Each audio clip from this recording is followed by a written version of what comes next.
Email list management secrets. Introduction. List maintenance is one of the most important subjects in online marketing. Your list is your number one and most basic bottom-level output for your promotions. It's expensive and time-consuming to gather, but forms one of the most powerful resources and profit potential you have. For this reason, we need to understand exactly how it works. Throughout my time in online marketing, I've tried many different formats. There are clear differences that allow some methods to come out on top, while some fail miserably. Depending on your business, there are several solutions that might be right for you. For this reason, we need to look at the big five to allow you to decide which one is going to make you the most cash. Let us do it. Overview of list management. Part 1. To show you why you need to decide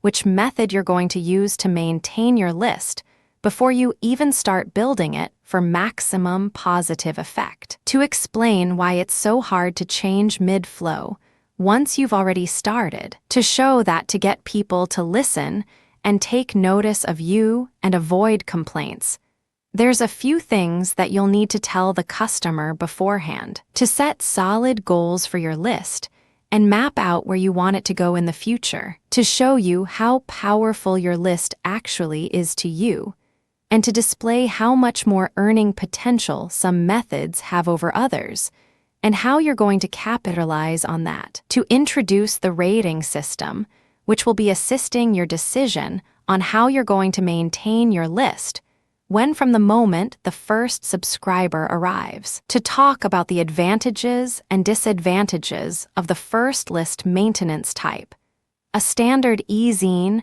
or newsletter to your target market. To reveal the first of the most powerful list type that you could possibly have in your hands, and how to deal with the subscribers and make the most cash out of it. Understanding list management 1. Let us discuss the various methods of list maintenance that have proven successful for many marketers, and the upsides and the downsides that come with them.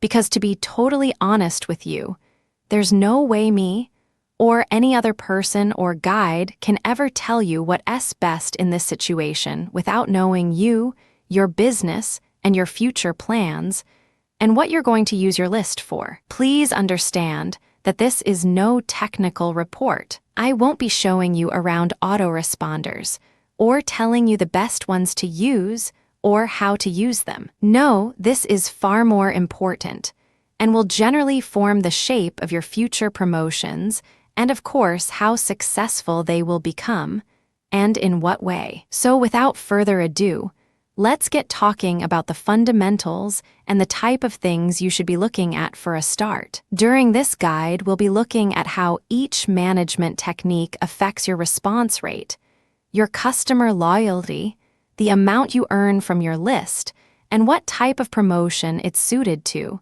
such as your own products, joint ventures, or purely affiliate marketing. We'll also take into account the money you can earn from selling ads to that list, which isn't quite as important as you may think right now. Always be truthful. So let's get started. The number one thing that I need to tell you right now, before we even look at these methods, is to make 100% sure that the people signing up know what they are getting themselves into. For example, how many e-zines or newsletters have you ever subscribed to only to find out that they are not actually e-zines and newsletters, just ad lists, which, to be honest, aren't all that bad in particular situations, but we'll be getting to that in a moment. The choice you make now will shape your business far into the future.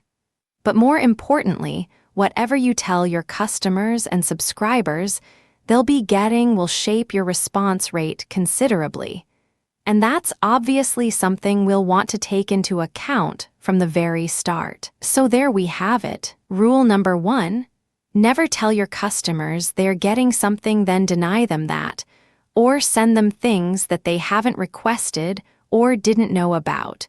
Because not only will that get you into trouble, but it will also affect the loyalty and trust these customers and subscribers have with you, which is so important. What we're aiming to build here is a targeted and effective list that has response rates through the roof depending on what you're promoting. Don't forget this also includes affiliates and may form a large part of your affiliate base. Which brings me onto one more point. Before we look through the 4 majorly used techniques for different types of lists through different marketers, the role of your list should always be at the front of your mind. What's your list there for? Promotion, and to allow you to make money from the subscribers selling products that either you've created or affiliate products in your target market, to build joint ventures, and of course, increase your affiliate numbers and quality. But there's one more thing I want you to be aware of. Where do I get all this information? Through ad tracking, true, but my list is also a very important part of this. Listen to your list and reap the rewards. I know what to sell to them because they tell me what they want. I know when my websites suck or look plain ugly because I ask them. I know what they are interested in buying. The most effective headlines and language to use when typing out ads in relation to my list, who are in effect my target market. So you see, again, we're promoting not just for profit, but to learn valuable lessons at the same time. Your list provides as much useful data as your advert tracking, no matter how small. This is your key to developing a successful business that is aimed at your target market and creating a sales system that works, not just in your eyes, but in the eyes of the people that are most important to you. And that's your customer. The person who, at the end of the day, is going to make you a whole lot of money if treated right. So here's the deal. Ask, don't feel stupid about sending out mails to your list that aren't adverts, or that might seem like random babble to you. To them, not only will they feel closer to you personally, no matter what technique you use below, which in turn will have them reading more often, but it'll give you really important results about your newest product, your website, or even an idea that you have for a product that you'd like feedback on before you even start. Use your list in this way. Promote to learn, not to make a profit, and you'll end up with far more cash at the end of the year than if you just assume, guess, or don't bother, which seems to be many marketers out there. Don't be one of them. Get the knowledge you need to succeed from your customers before they even hand you their money. It works wonders for you, your reputation, your knowledge, and your pockets. Ask your list if you're not sure. It's so powerful that it'd be a complete waste if not utilized properly. If you're right, great, go for it. If you're wrong, your list will tell you so. Great again. You can fix it and pocket the cash at the same time. I can't think of a fairer deal than that. Keep it in mind. Your list is more than a bunch of names. It's a bunch of opinions, and real important ones at that. Next up, I'm going to talk to you about the 4 main methods successful marketers use to maintain their lists. Each one with a different use and purpose, and each one has its ups and downs. Granted, I'm biased towards 2 of them, and I'll tell you why when we get there. But like I said, there's no way for me to tell you how to run your business. All I can do is tell you the most effective ways of going about it, and let you decide what's most convenient for you and where you want your business to go. The rating system. Let's also have a little bit of fun here, too, and introduce a rating system to make things interesting. As we discuss each of these techniques, I'll talk to you about their pros and cons and where they would most likely be used, and you can decide if it'll be relevant to you. I'm also going to give these a starred rating system that will show you the most significant stats related to running such a list. Understand that each list will vary, and these star ratings are only to give you an idea after talking to over 100 successes with their lists in the following categories. The star rating will be 1 to 5. Unsubscription rate. 1 star means a high unsubscription rate per mailing, and 5 stars means the best, a low unsubscription rate per mailing. Subscription rate. How easy it is to get people to subscribe to the list using a variety of different methods. The subscription rate at 1 star is the hardest, and at 5 stars is the easiest. Ad income. Ad income is the amount of money that's earned through selling adverts to the list. 1 star is the worst, or the least amount of money earned through ad selling, and 5 stars is the best, or the most amount of money earned through ad selling. JV circle. This is the ease of using your list as a bargaining tool, for example in ad swaps or product launches, and specific joint venture opportunities. 1 star is the worst, which is also the least valuable in terms of gaining joint ventures, and 5 stars is the best, the most valuable that marketers want to get their hands on for joint ventures. Response rate over time. Response rate over time measures how quickly the quality of the list diminishes. For example, when sending endless paid for ads and nothing else, the response rate goes down over time. 1 star is the worst, where response rate over time goes down badly. 5 stars is the best, where people keep reading and even wait for your mail to arrive in their inboxes in the morning. General usefulness. For things such as research, surveys, and requesting information, testimonials, etc., 5 stars is the best, easiest to get results from. 1 star is the worst, the hardest to get results from. Maintenance time.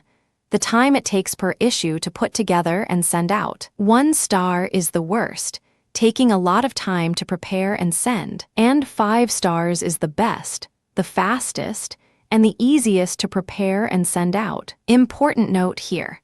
These are base figures, and your exact results may be higher or lower than the following. It's more to give you some insight into aiming your business in the right direction than to give you exact figures and numbers and guaranteed base earning, response rate, income, number of JV prospects, etc. The 4 methods of list maintenance: e-zine or newsletter.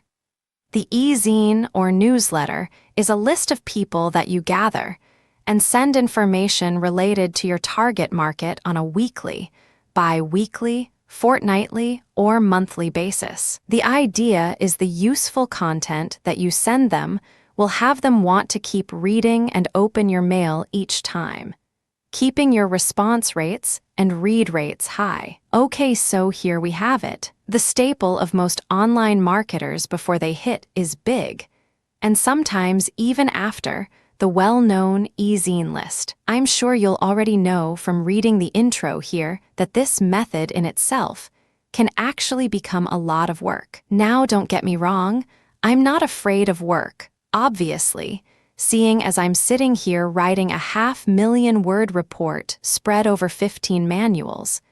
But when it gets to a particular point, it may not be prudent for you to run an e-zine anymore. This, however, is a good place to start if you have the time. Expect to have to present an issue of your e-zine every week or 2 weeks, and avoid leaving long gaps in between mailings.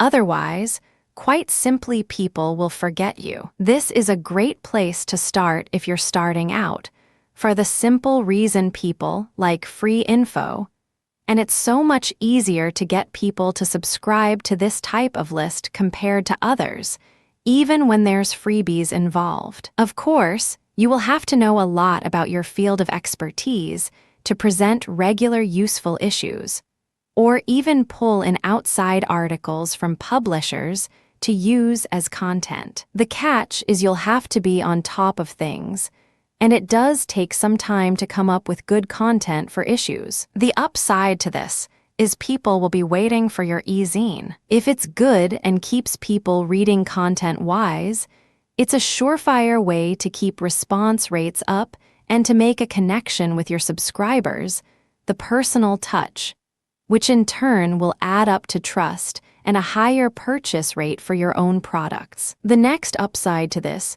is that you can sell ads for cash. To whom?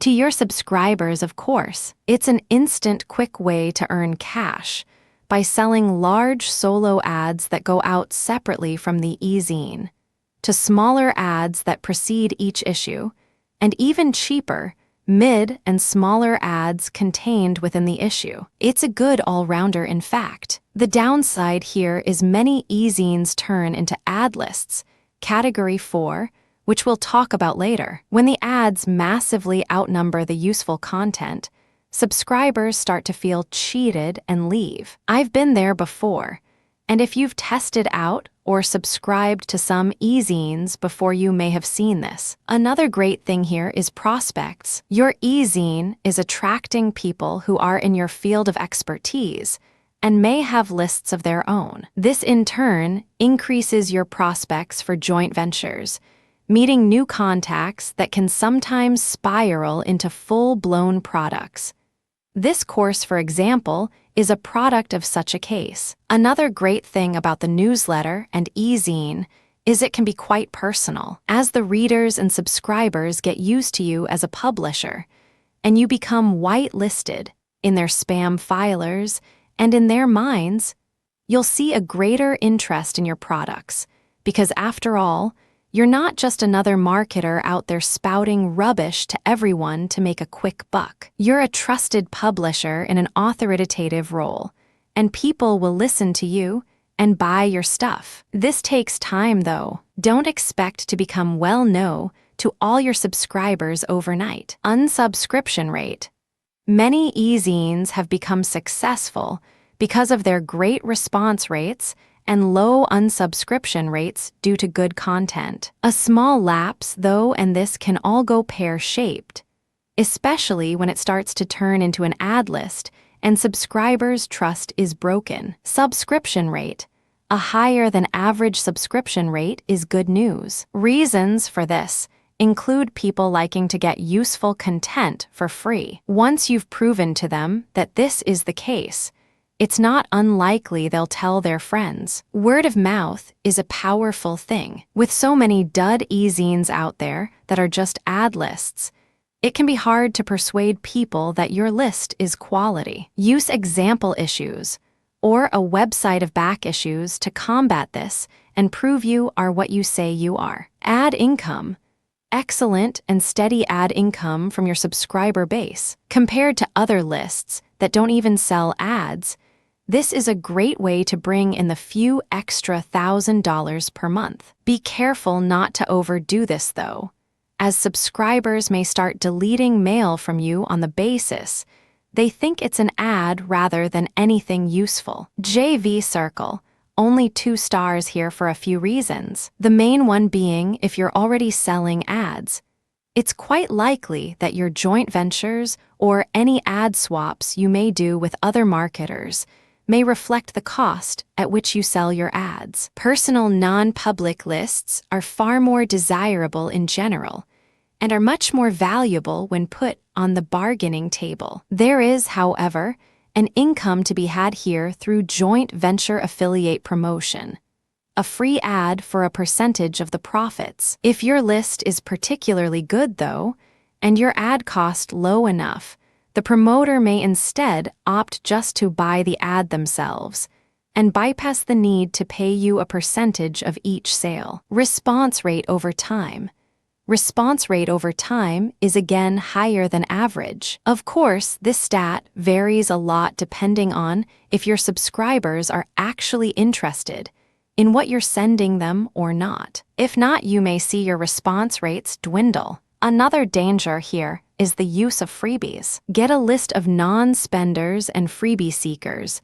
Send too many special offers, and they'll come to expect it, which will also have an effect on your profits. This also applies to outside ads that people may have no interest in that you may be selling. This can only be bad for your subscriber base. General usefulness.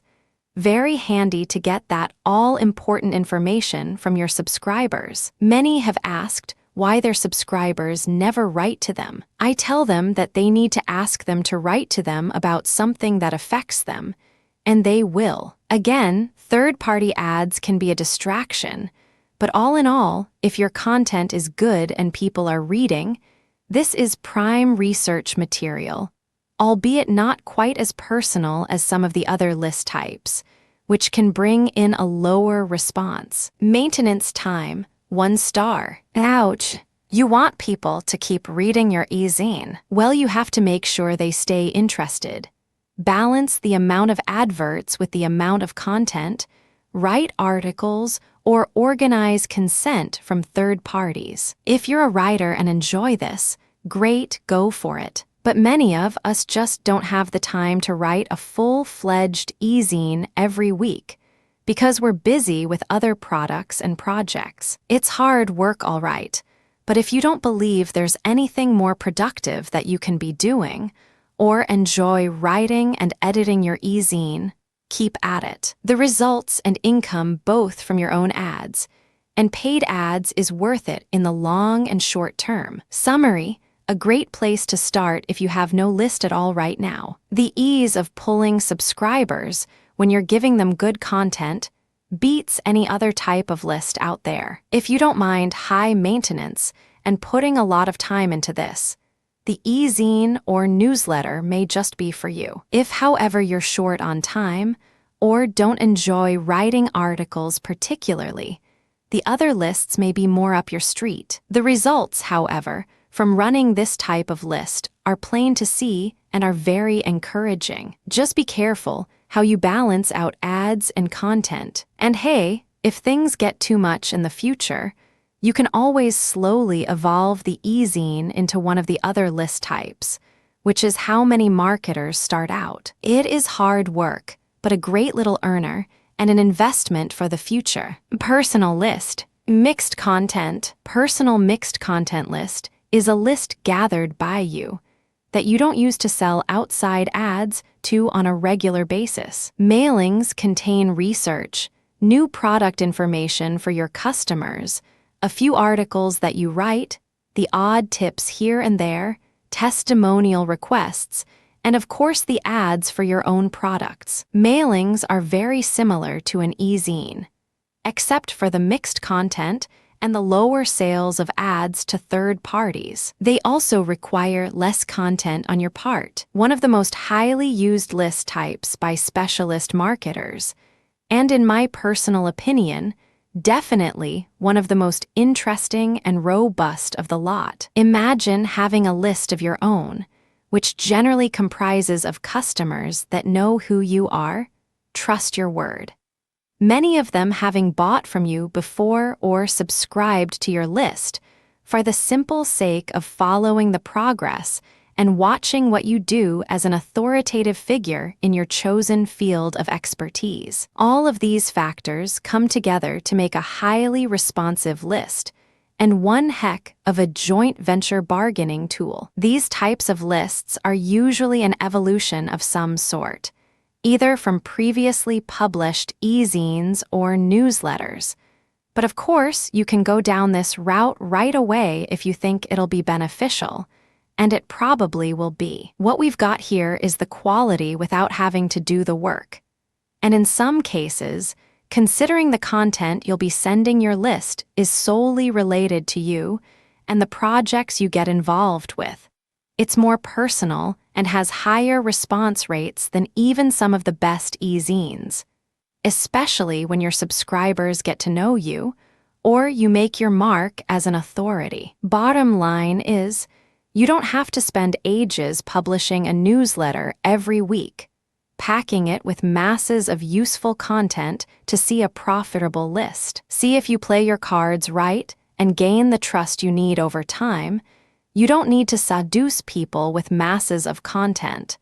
They're just happy to be receiving something for free from a respected marketer. That's great news for you, because the more you mail them, the more you teach them, share with them and have contact with them, the more trust you'll get. Usually this comes in the form of short articles, snippets, or insights into what you're doing to succeed. For example, many of these lists, often owned by the well-known marketers, send small snippets of the letters they receive, their ad tracking results for a particular project, some small tips, and interesting story that applies to the subscriber's interests that they learned that day. Contained within is the ad for a related product. Not all the time, of course. It totally depends on whether your goal is to sell, educate, recruit affiliates, or get them to tell their friends about you and talk, very powerful, etc. The fact is it's interesting. Reality TV, even though on a larger scale, is a big hit.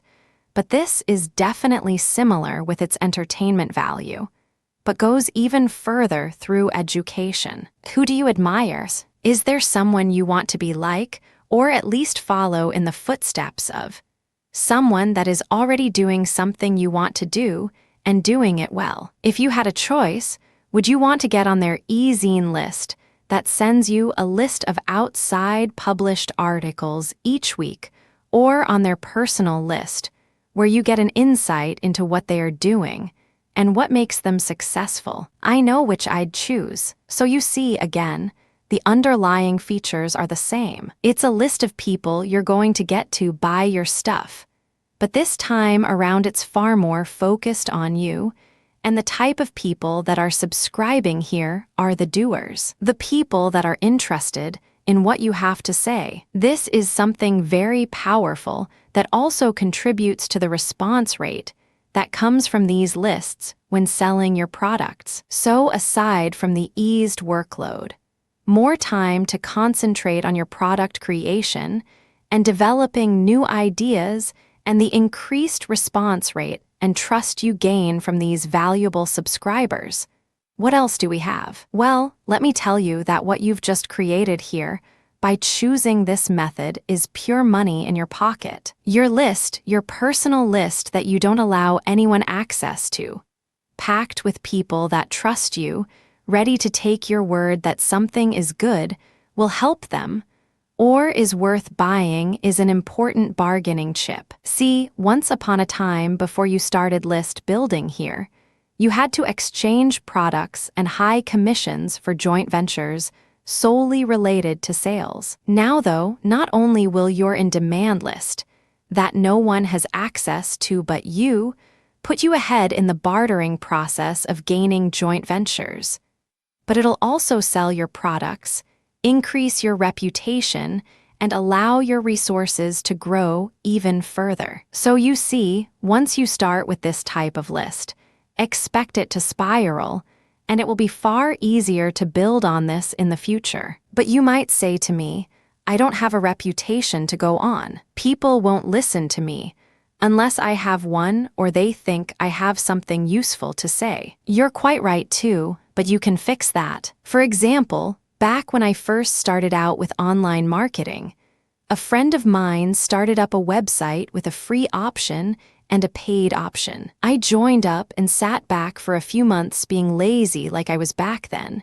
when I had no concept of actual work. A couple of months later, I dawdled back and had a chat with this friend. He informed me that he added a mail your downline option. I was told that I could mail them a training series or two if I wanted, in an effort to convert some free members into paid members. I agreed. The problem was I didn't know much back then. The only thing I knew for certain was related to lead generation. Hence all these free members piling up in my downline. So I figured I'd teach them what I know and send them a few guides, which is exactly what I did.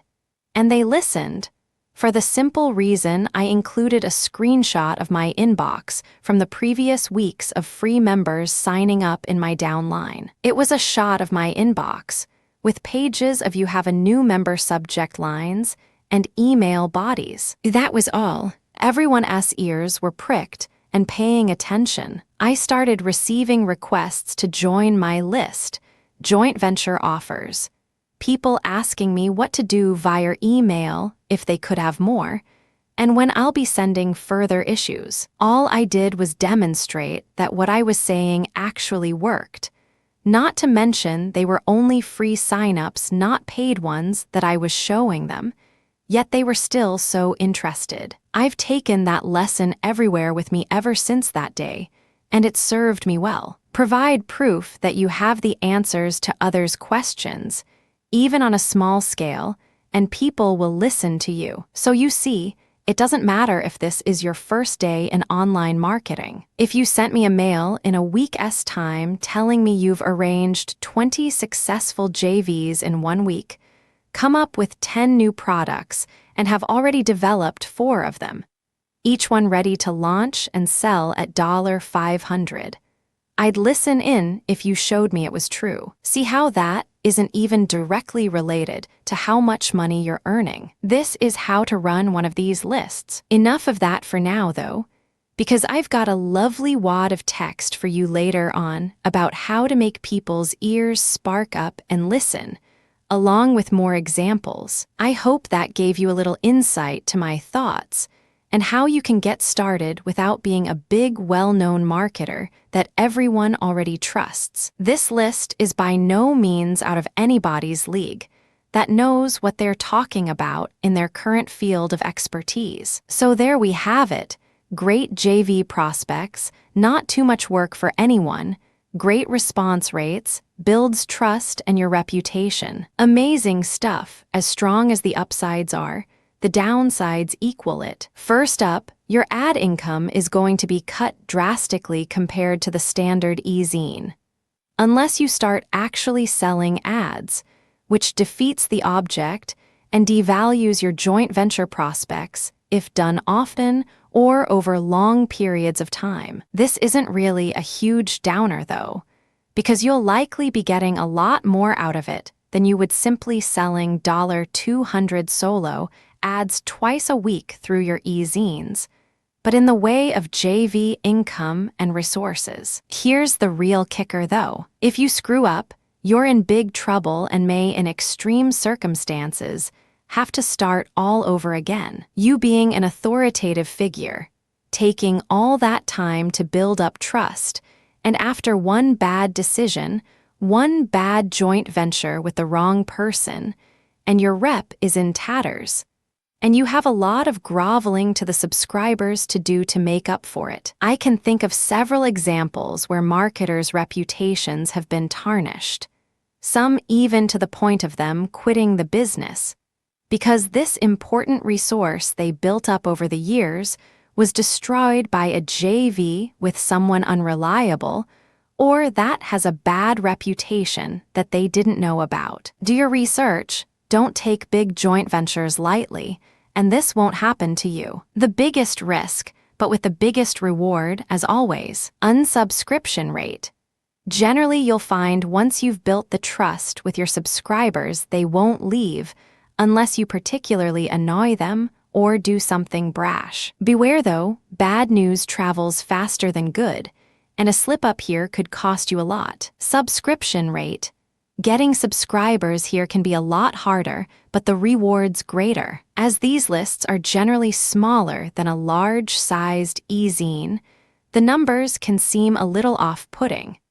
But it's far better to have a list of 1,000 dedicated loyal customers that buy from you over and over than a list of 100K who don't even read your mailings. Remember quality over quantity. Many subscribers may have also bought from you before. Ad income, virtually zero direct ad income. It's possible to sell small ads to people if you get short of cash, but it can be harder to do if your list is smaller and more focused than some of the e-zines out there. It's even harder to charge the price it's worth for this very same reason. If you do decide to sell ads here and there, keep it rare, very rare, or your list will lose its purpose and subscribers will move on. Don't forget to push your response rate tracking stats too, or you may find people don't buy at your higher prices for smaller numbers and stick with an e-zine ad,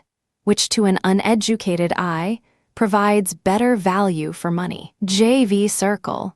Due to the personal nature of this list, it's easy to start talking to people, specific subscribers even, and to become a target for other marketers with similar lists in the same category. Don't be surprised to find yourself in high demand, as this is prime territory to create many a profitable joint venture. That list of people I was sending reports to that we talked about earlier, that was my first mailing, and I still have a bunch of them on my Messenger contact list. From just one mailing. Not bad, huh? This is what joint venture prospects look like, and is by far the most effective way to get them. Response rate over time.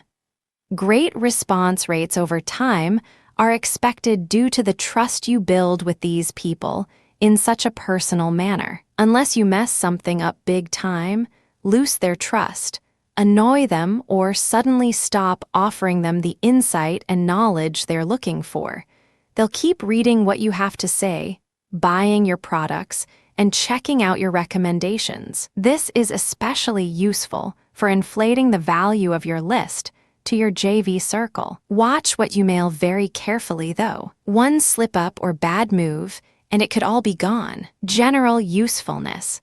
Who's more responsive, your friends and acquaintances or random people you put questions to on the street? Again, this is where the personal touch is handy. As far as they're concerned, they're getting something very important from you. Make sure to ask for something in return in the way of surveys, which should be aimed in the general direction of assisting the subscribers in some way, even if you're publishing the results for their use. A great research tool at your fingertips. Maintenance time.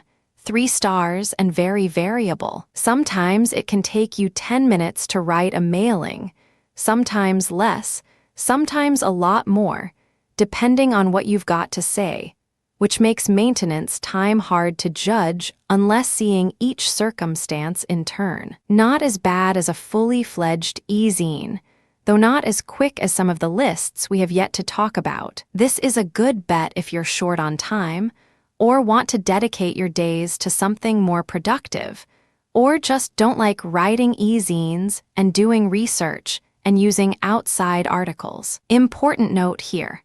These are base figures, and your exact results may be higher or lower than the stated. It's more to give you some insight into aiming your business in the right direction than to give you exact figures and numbers and guaranteed base earning, response rate, income, number of JV prospects, etc. Right, we're out of space here. See you in part 2, where we'll be looking at 2 more list maintenance methods, the final 2, and some general non-technical tips to keep your list pulling in the cash like crazy. Stay tuned. A summary. Welcome to the list maintenance section of the course. There are various methods of list building that have proven successful over the years, each fulfilling different roles within a business, each with their advantages and disadvantages. Throughout this section, we'll be looking at each of the methods with a view to showing you what they entail before you get started. Because once you do, it's not always easy to change. You'll also be able to immediately begin to maintain your list using the method that suits your business from the moment those first subscribers begin to arrive on the launch of your products. The first aspect that I'd like to talk to you about is one of the fundamentals of list building. And that's always, no matter what, make sure that the customer understands what they're subscribing to. How many times have you subscribed to a newsletter or e-zine or given your email address to a business, only to find out that they are not e-zines or newsletters at all, just straight-up ad lists? Remember, the choice you make now will shape the future of your business, and it will also shape your response rates at the same time. As we mentioned earlier, our number 1 aim is to provide a list for you to promote your own products to with the highest response rates, also giving you a great bargaining tool for when business owners begin to approach you with joint venture proposals. Also, keep in mind the other aspects that you'll be using your list for: attracting joint ventures, affiliates, research, as well as making sales and converting new customers through your own products, and through affiliate promotion if you chose to go down this path. Research is a very important point to make here. If you remember back to the ad tracking points we've already discussed, I was telling you about how tracking and testing is important for every aspect of your business.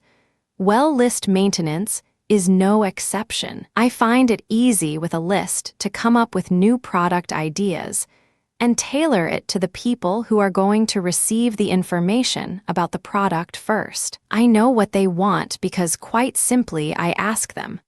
Whether it's the products that interest them the most, or the best headline, or the type of language to use when contacting them, and even what to put in the subject line and from field to get them to read. Your list is as much for tracking, testing, and free research as it is for making sales. Don't feel strange about sending stuff to your list that is just plainly research. Not only will they feel closer to you and your business, making them less likely to unsubscribe in the short term, but they'll thank you for sending them information about the subjects they are interested in. This also boosts the rate at which you'll be making your sales. In return, you get new product ideas, along with a whole bundle of information that you can use to increase your sales. This is promoting to learn instead of promoting for profit, and just like with any proven results and research, when you go up against people who don't have the information you have, you're going to outsell them at every turn and recognize and cater to new trends and crazes before they do. Your list is a very powerful tool indeed, and should not be taken as just a bunch of people to send ads to. Okay, so let's get started looking at list types. I'm going to do this from the point of a reviewer and use a point system. This allows us to discuss their pros and cons and pick the one that's right for your business in a more interesting manner. The categories that we'll be looking at for each list type are unsubscription rate, subscription rate, ad income, JV circle, response rate over time, general usefulness, and maintenance time. Each of these aspects will be rated for each list type from 1 star to 5 stars. The higher the star rating, the better. Let us begin with the standard e-zine or newsletter, defined as a list of people you have gathered and are sending useful information related to your target market regularly, along with a selection of ads for both your products and other people's products and affiliate programs. Unsubscription rate, 4 stars. Many e-zines have become a success because of their subscribers responding to the useful content this list type provides. Lapse in regular sending, though, and this could go pear-shaped, and you need to be careful when looking at your ratio of ads sent to useful content sent. Subscription rate, 4 stars. A higher than average subscription rate is due to the promise of useful content for free. It's easy to get people talking about the good content you're sending out, resulting in even more subscribers coming your way through the all-powerful word of mouth. Use example issues and article snippets to persuade potential subscribers that you're the real thing and not just an ad list. Ad income, 5 stars. Selling ads is a great way to provide an additional income stream, and your customers are right there on your list already, making it easy to make sales. Be careful not to overdo this, as to not alienate the subscribers there for the content with too many ads, or you may see your subscriber base and response rate fall dramatically. JV circle, 2 stars. If you're already selling ads on a regular basis, why would someone want to split the profits with you when they can reach your whole list for the cost of an ad? The one reason why they may do this is to get a good word from you to your subscribers, something that will only be beneficial from an extremely well-oiled e-zine with a well-known, trusted publisher of a sustained high-quality publication. Response rate over time, 3 stars.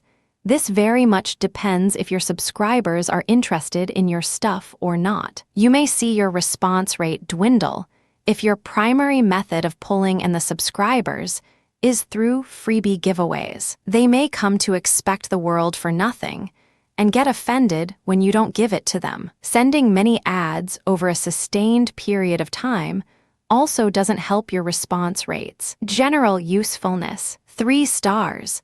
Very handy to get that all-important information from your subscribers. Many have asked why their subscribers never write to them. I tell them that they need to ask them to write to them about something that affects them, and they will. Again, third-party ads can be a distraction, but all in all, if your content is good and people are reading, this is prime research material, albeit not quite as personal as some of the other list types. Maintenance time, 1 star.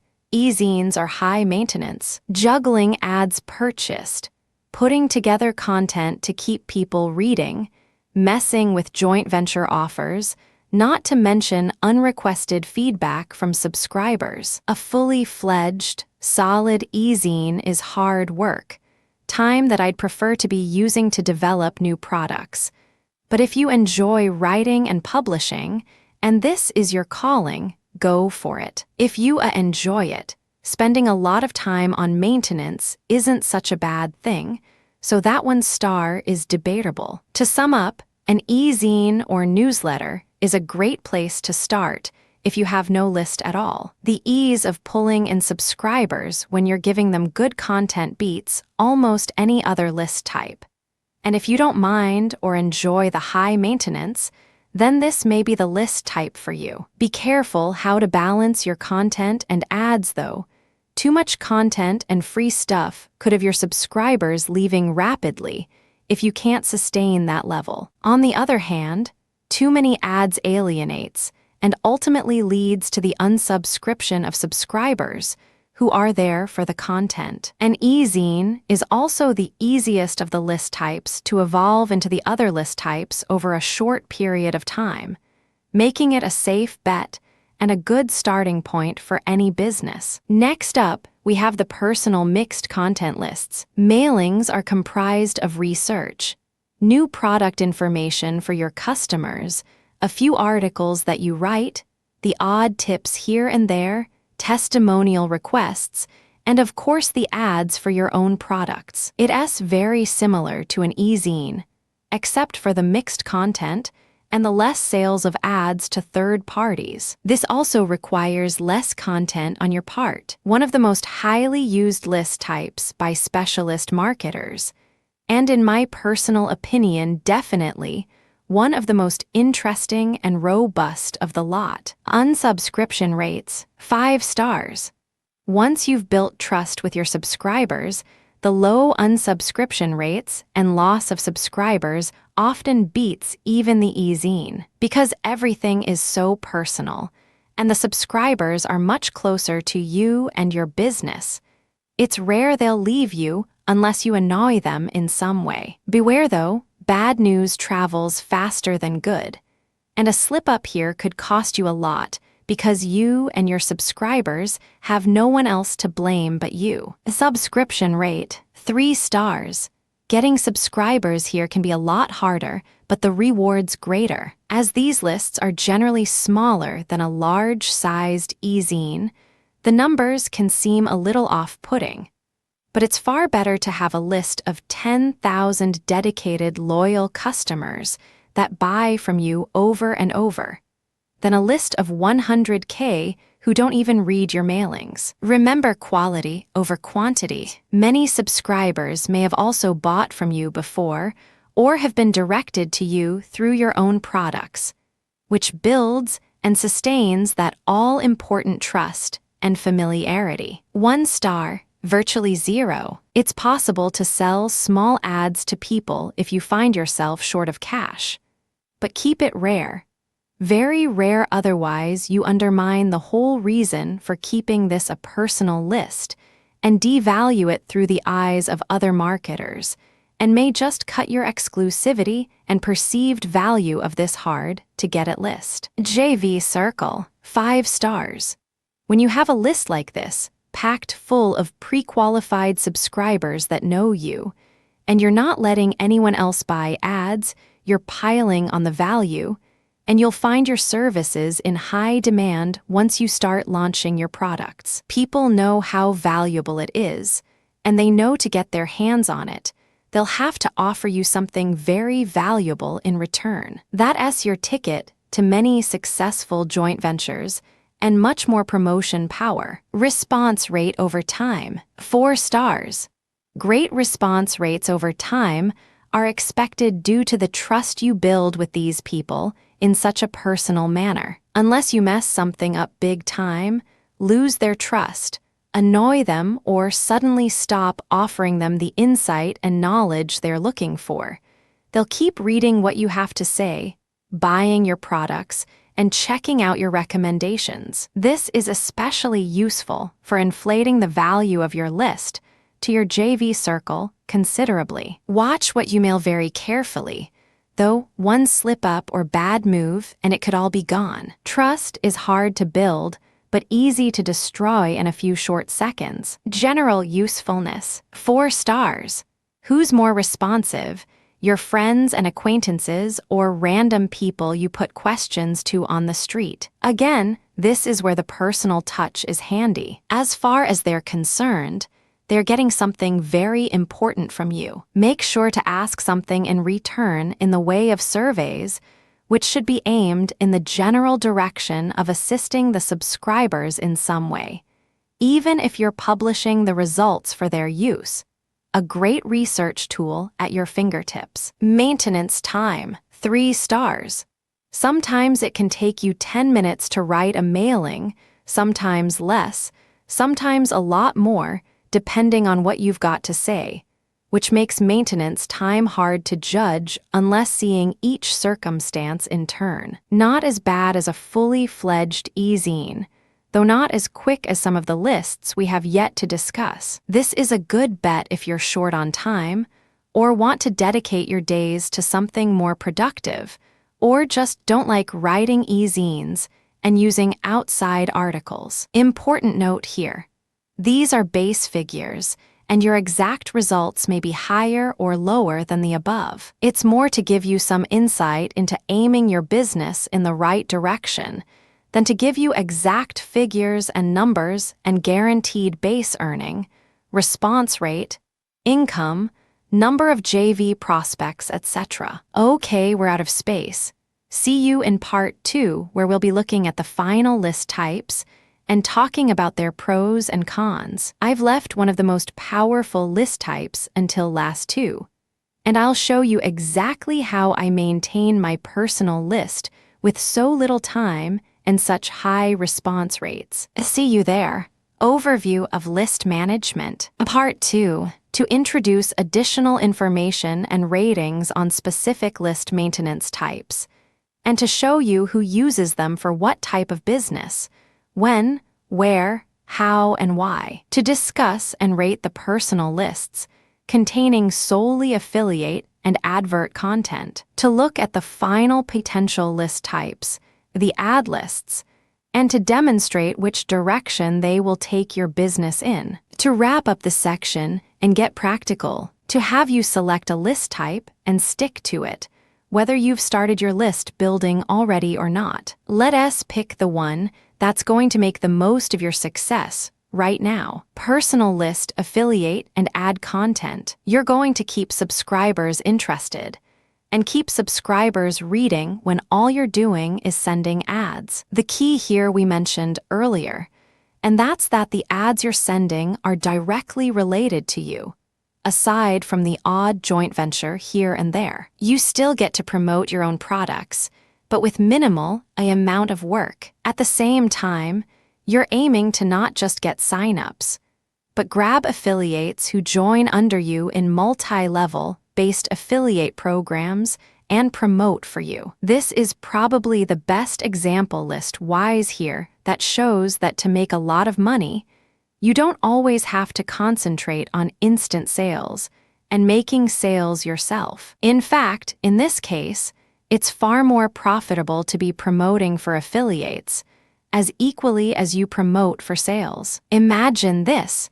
Your list consists of 20 other people exactly like you that have lists of people they promote to, either for sales or for more affiliates, and people to join under them in a particular earnings program. Now, when your ad goes out, you're likely to get a certain amount of sales, depending on your list quality and also a particular amount of affiliates who will join under you and promote to their lists. Keep going down this path, and before long, if you jumped in at the top of a multi-level program and your list is effective, you'll have a kind of domino effect and will get access to all sorts of people branching off in different ways from your original promotion. See how this type of approach is angled towards a particular type of marketing. If you've been in online marketing for any amount of time, you'll know that multi-level systems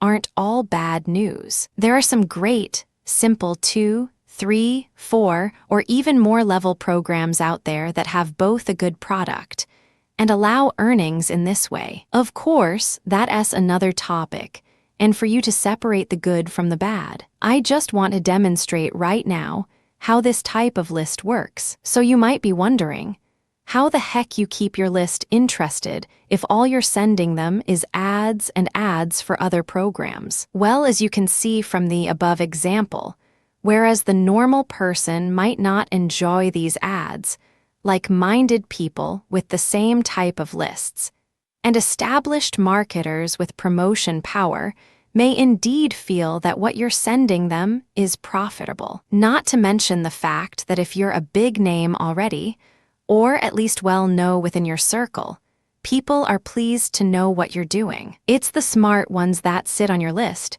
and watch you. Watch how you handle situations, what software you use, what you promote, how you promote. The catch is if you're not well known to your list already, then this can seem like a simple ad list to the unstrained eye, resulting in a loss of interest and subscribers. My advice here is simple. Even though the workload is low, you don't really need to perform any other maintenance aside from your standard product creation.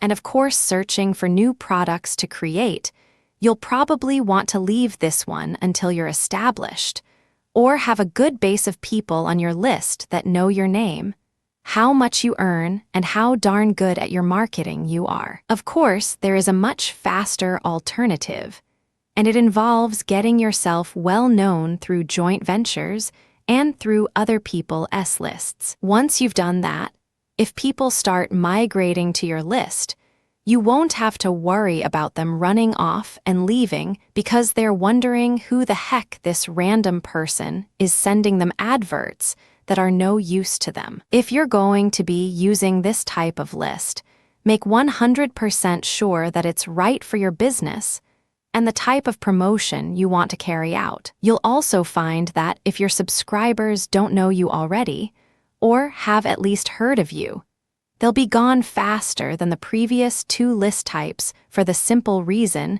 is they don't understand what you're offering them with your mailings. This is definitely a great list type and does indeed work well. There are many marketers out there, whose list I'm on right now, that utilize this effectively. Every single one of them, however, was either established already when this list type came to life in their marketing efforts, or got established really quickly through recognition, and other people's lists to allow them to do this right off the bat. As you can see, it's a tough balance to make, but once you've got it, this can be a great little earner. Unsubscription rate, 2 stars.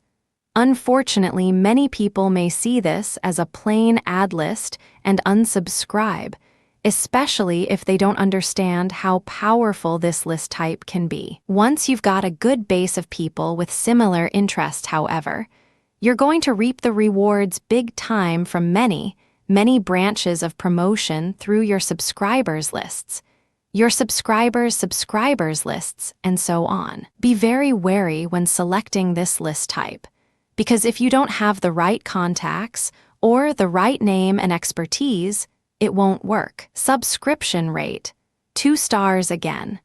It's far easier to get people to subscribe to your list when they know they are getting something valuable in return. Of course, standard follow-up and offering valuable freebies works here as with all other lists. The problem lies with trying to pull up a good quality list that will not only be interested in your products, but have lists of their own related to your target market that will benefit you on those big reoccurring income products with standard multiple-level affiliate programs. Your previous customers and affiliates are your best bet here, as they already know you and know your name. Not only are they more likely to stay subscribed longer, but they'll be more likely to take an interest in what you have to say and have promotion power of their own. Ad income, 3 stars here, although this is a hard one to judge and depends entirely on how well your list is performing. Generally, ads to this type of list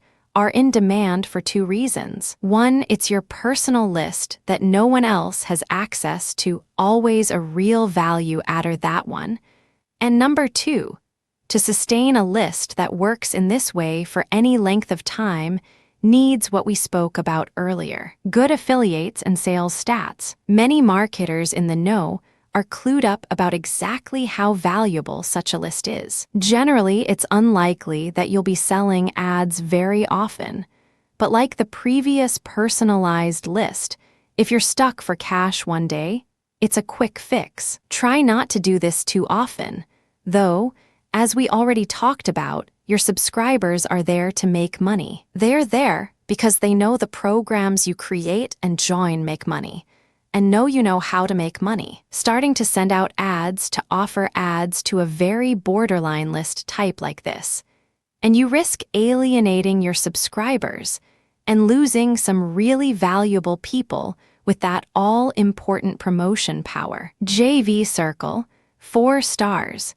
This is a list type that, despite what it seems on the surface, holds a lot of value joint venture-wise. The subscribers are quality subscribers, with list of their own, ready and eager to promote affiliate programs and buy products all at the same time. It's the best of both worlds, a short-term money maker and a resource builder. It's also a list personal to you, most likely consisting of the people that have purchased from you before, or even affiliates who have promoted for you before. All of these factors bring in a high value and make your list a great bargaining tool when talking about or looking for new joint ventures. There is one downside, though. As with the previous personal list, the more money you try to make short-term by selling ads to subscribers, aside from the risks of alienating your subscriber base, the more you devalue your joint venture prospects. Now 1 or 2 won't hurt, but start up on a regular basis, and you may find yourself subjected to a demotion to an ad list, which doesn't hold much water joint venture-wise. Keep it clean, keep it strict, and withhold access. Keep the quality subscribers and affiliates, the resource builders, up, and you'll find that in JV negotiations, this list type holds much more water than the e-zine or ad list, in some cases as much as the personal list. Response rate over time, 4 stars. In general, this list type's response rate over time doesn't seem to vary too much from the very personal list we talked about previously. There's only 2 real times that this list type will falter, and that's firstly if you alienate, like we talked about above, and if your subscribers don't understand the purpose of it. For this reason, you may see a smaller than average list. But this is fine because, let's be honest, what good are people that don't understand your list type or just question your intent nonstop? They're not going to make you any money, and they're not going to be making themselves any money either. So if you have to sacrifice quantity for quality, that's a good trade-off. Once you have these big resource gatherers, affiliates, buyers, and list owners, and they know your name and your game, you'll rarely lose them unless you change your list type, in which case, they might all just scarper due to the fact the reasons for them staying in the first place have been removed. General usefulness. 4 stars. Because this list is also very personal, it's not hard to get important tracking information from the subscribers. They're happy to give it to you simply, because they know it's going to make them more money in the end. And of course, many of them are on your list solely for the opportunity to join your programs and things you promote and make wads of cash. They're all too happy to reveal to you what turns them on, hence the 4 stars. Remember, no matter what list you have, maybe with the exception of the one coming up, research is good. Ask them, find out what their own lists are tailored to promote, and you'll see some big returns if you listen to the numbers at the end of the day. The only ones that won't be forthcoming are those that don't quite see the concept of this type of list. And it's likely they won't be hanging around for long anyway. Maintenance time.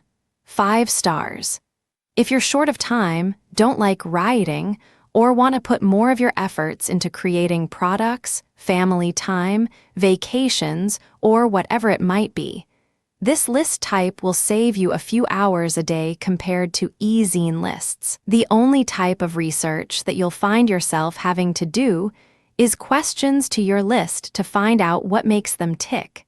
And of course, searching for products to promote. How do you find products to promote? Get yourself on some, no marketers affiliate lists such as this. See how it's a big chain. The bigger your name gets, the more cash you earn, the more subscribers you pull.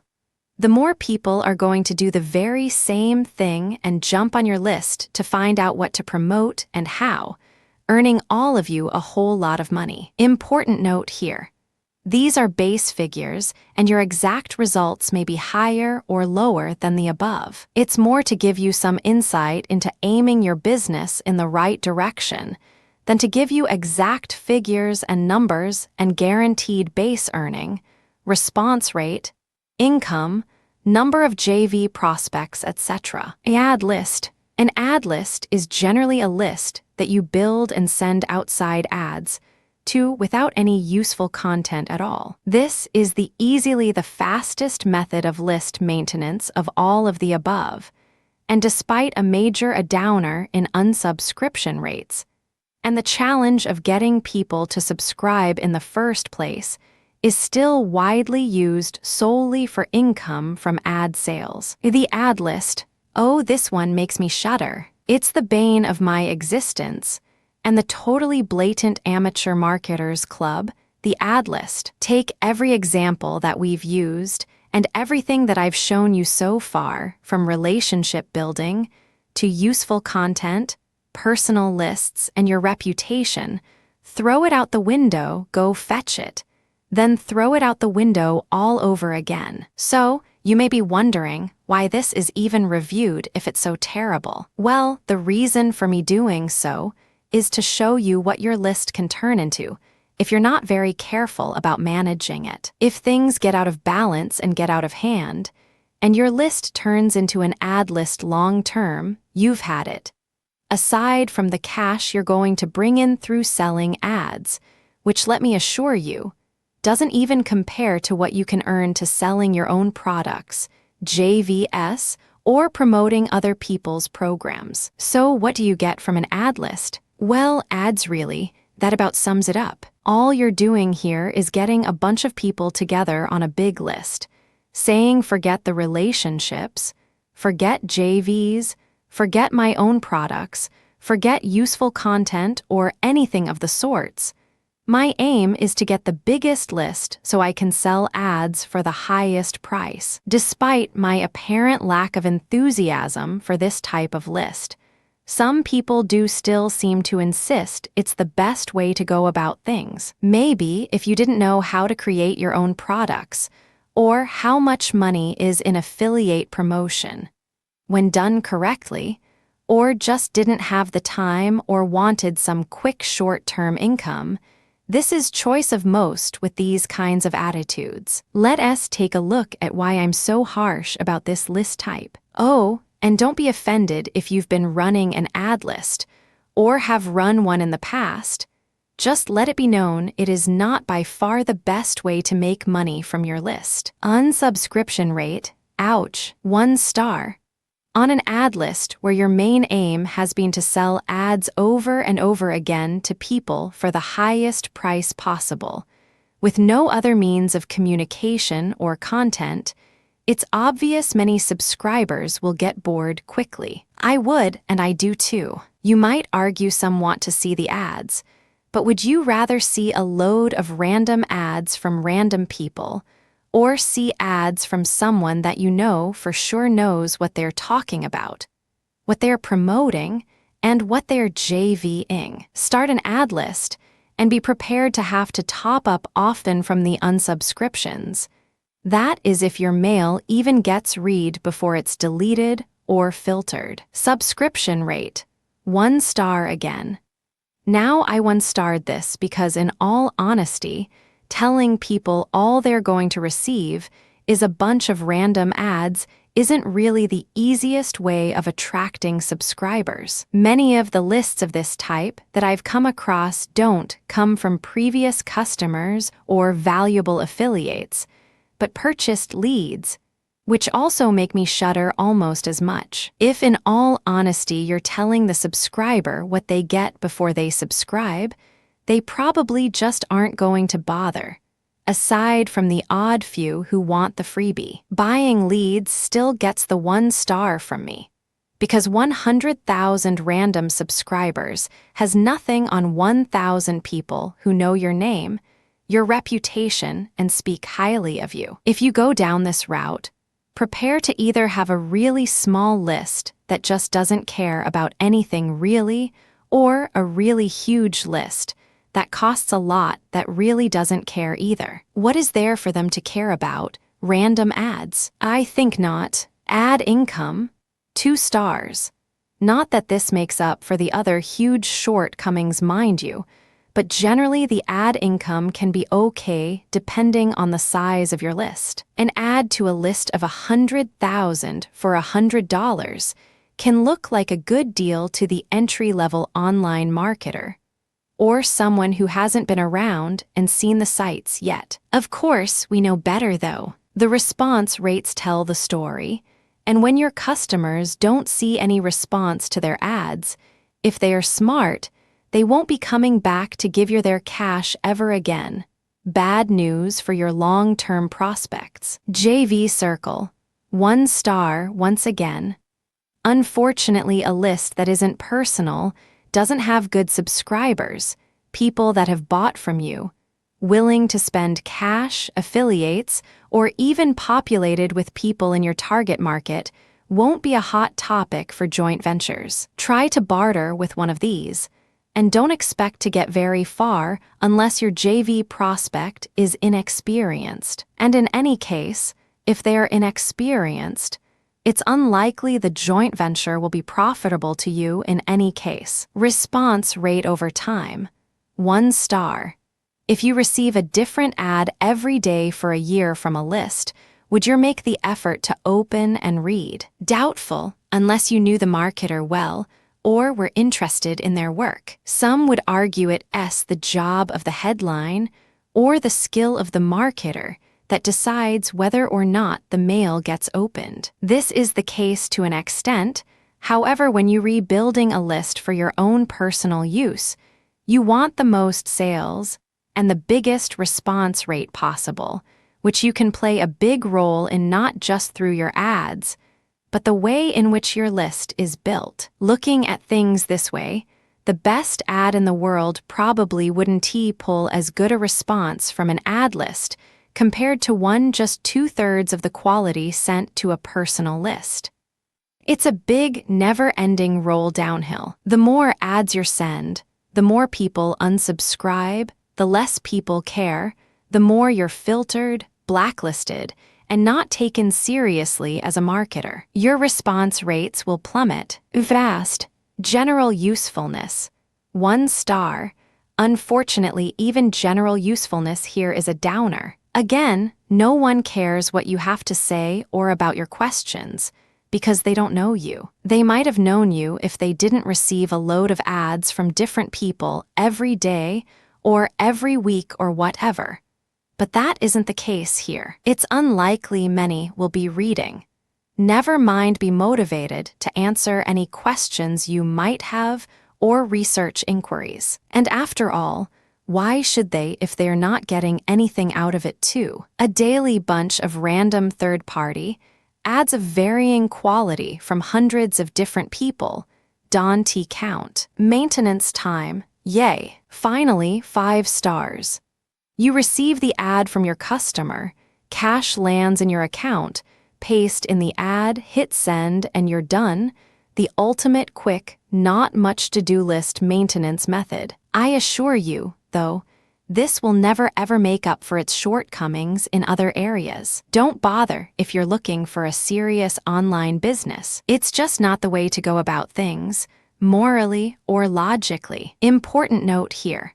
These are base figures, and your exact results may be higher or lower than the above. It's more to give you some insight into aiming your business in the right direction than to give you exact figures and numbers and guaranteed base earnings, response rate, income, number of JV prospects, etc. Divide and conquer. Okay, that's the reviews done with. Before we move on, I'd like to discuss a couple more points with you, and of course, find out which type of list you're going to be running. Before that, though, point number 1, remember to divide up your lists for tracking a relevance purposes. If you sell a piece of software and gain a load of subscribers, affiliates, sales, and so on through your site, you don't want to then try to mix it all up and sell them onto an online marketing scheme, because you're going off track, losing the reason they subscribed in the first place,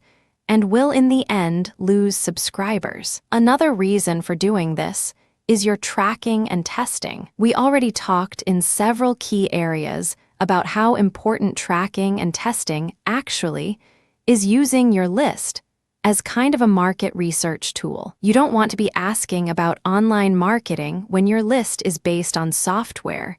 No one will have a clue what you're talking about. You'll get bad data and a whole bunch of unsubscriptions, and in extreme cases, strange phone calls. Don't be afraid to split your lists up and have 2 or 3 smaller ones related to different markets or different areas. This isn't unusual at all, and the extra work and maintenance is worth it by far when you look at the possibilities and the clear research data you can gain from each targeted list individually. Of course, don't get me wrong. There's nothing wrong with introducing one list to the other and inviting them to join if they are interested. Don't randomly mold them into one, though, or you'll confuse the heck out of people. Another advantage here is something closer to home and more direct. And that is simply, it allows you to target people specifically for the type of products you're selling. We all know how important targeting is, and how much of a waste of time it is selling golf clubs to someone who's interested in fishing equipment. This is just the same. On a deeper level, you're allowed massive flexibility too. It's not just for show. You'll be able to get more relevant people to spend more on relevant products, earning you even more money and targeted affiliates at the same time. You're even targeting indirect sales here and your future resource building by doing this in the way of additional subscribers and affiliates, as well as direct sales. It doesn't get any better than this, and it sure beats just throwing them all in the same hat and hoping the right people read it. The power here is catering to your customers, to your needs. The personal touch. Finally, we have the personal touch. It is something that is always important when you're running your own list. In fact, speaking of the personal touch, just 4 months ago, I remember getting a Christmas card from one of the programmers that's working on something for me. It wasn't anything special, just an e-card sent via email to all his customers, with a generic "Dear Sir/Madam" at the top of it. It was nice, though, and what is nicer for him is I remembered it. Heck, I don't even remember what I had for dinner 2 nights ago, so it definitely did something. I've used his services 4 times since. The same is going to apply to your subscribers. Send them Christmas greetings, for example, and they will remember you. Many people do this already in some form or another, but a little graphic maybe.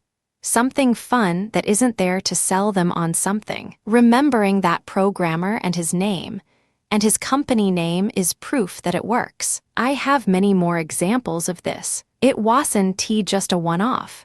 I've seen others do this too, and I still remember them from last year. How many ads do you remember that landed in your inbox, say, 3 months ago? Be personal but professional, and this will not only be relevant to your business, but more importantly, your reputation and your profits. All done. Now it's your turn. Okay, so we've been through 4 main possibilities. I hope that I got across to you what the pros and cons, the upsides and downsides are for each example. Remember, they are all categorized loosely here. You can modify and gel one into the other to make hybrids. What I hope to have demonstrated, though, is a picture of what affects what and why when choosing how to maintain your list. Hopefully, also, this will be super easy for you. Which one is the best to choose? The one that is best for you and your business, not just now, but in the future. Once you've gone down a path for a list, it's not easy to change. Make the right decision now based on what you have in front of you, and you can sleep easy in the knowledge that your choice will benefit you not just from the day you start building your list, but 1, 2, 5, even 10 years or more into the future. It's your choice. There is no wrong answer. Pick the one that's right for you and your business. A summary. Greetings and welcome to List Maintenance Part 2. Let us continue with our reviews and look at the final few main categories that lists fall into. The personal list, affiliate, and ad content. This is much the same as the personal mixed content list. However, this time, you're not sending tips, hints, or content, but ads, however, only ads for your own products, the affiliate programs you promote, and through joint ventures. Although no content is provided, this list type is especially useful if you're well-known and have previously released products of your own. Unsubscription rate, 2 stars. Unfortunately, many people see this as a plain ad list and unsubscribe if they haven't been in online marketing for a period of time. Once you have a base of experienced people, however, you're going to reap the rewards. Be wary when selecting this list type, because if you don't have the right contacts and the right expertise gained through your own products, this won't work. If you do have those things, no matter what you send, people will listen to you. And it's in this situation that your unsubscription rate drops off, and I'd be happy to up this to 3 or even 4 stars. The subscription rate, 2 stars again. It's easier to get people subscribed to your list when they know they're getting some serious content. Many people yet to reach their goals don't understand that these lists are powerful, simply for following established marketers and learning about how they run their businesses. Your previous customers and affiliates are your best bet here, especially as they'll be interested in what you have to say, have lists of their own, and be ready to pack out your affiliate promotion on the second level. Beware, however, if you have an inexperienced crowd at your disposal, they may unsubscribe in numbers due to mistaking your list for a simple ad list. Ad income, 3 stars. This is a pretty tricky one, and it totally depends on how your list is performing. Ads to this type of list are in demand because, first of all, it's your personal list that no one else has access to, and 2, to sustain a list like this for any period of time is not easy. But if you pull it off, it's going to be one of the most responsive lists you can find. Many marketers in the know are clued up about exactly how valuable such a list is. Generally, it's unlikely that you'll be selling ads very often, But like the previous personalized list, if you're stuck for cash one day, it's a quick fix. Starting to send out ads and offering ads to a very borderline list type like this, and you risk alienating your subscribers and losing some really valuable people with promotion power. JV Circle, 4 stars. This list is typically what marketers are looking for when they come to joint venture with list owners. Highly qualified list owners ready and eager to both buy products and promote affiliate programs consisting of people who have purchased from you before or even affiliates who have promoted for you before. All of these factors bring a high value to this list type and make it a great bargaining tool when approaching or being approached for joint ventures. Keep the quality subscribers and affiliates, the resource builders, up, and you'll find that in JV negotiations, this list type holds much more water than the e-zine or ad list, in some cases as much as the personal mixed content list. Response rate over time, 4 stars. Again, this list type's response rate over time doesn't vary too much from the mixed content personal list we talked about earlier. The only additional things you have to look out for is using too many ads from third parties in a short space of time. Remember, these people are here to hear about you and follow your business, no one else. And secondly, those who don't understand the concept of learning through other marketers' ads, or you happen to change your list type. If your list type changes, but the reason everyone is subscribed does not, this can be devastating. General usefulness, 4 stars. Because this list is also very personal, it's not hard to get important tracking information from the subscribers. They're happy to give it to you simply because they know it's going to make them more money in the end.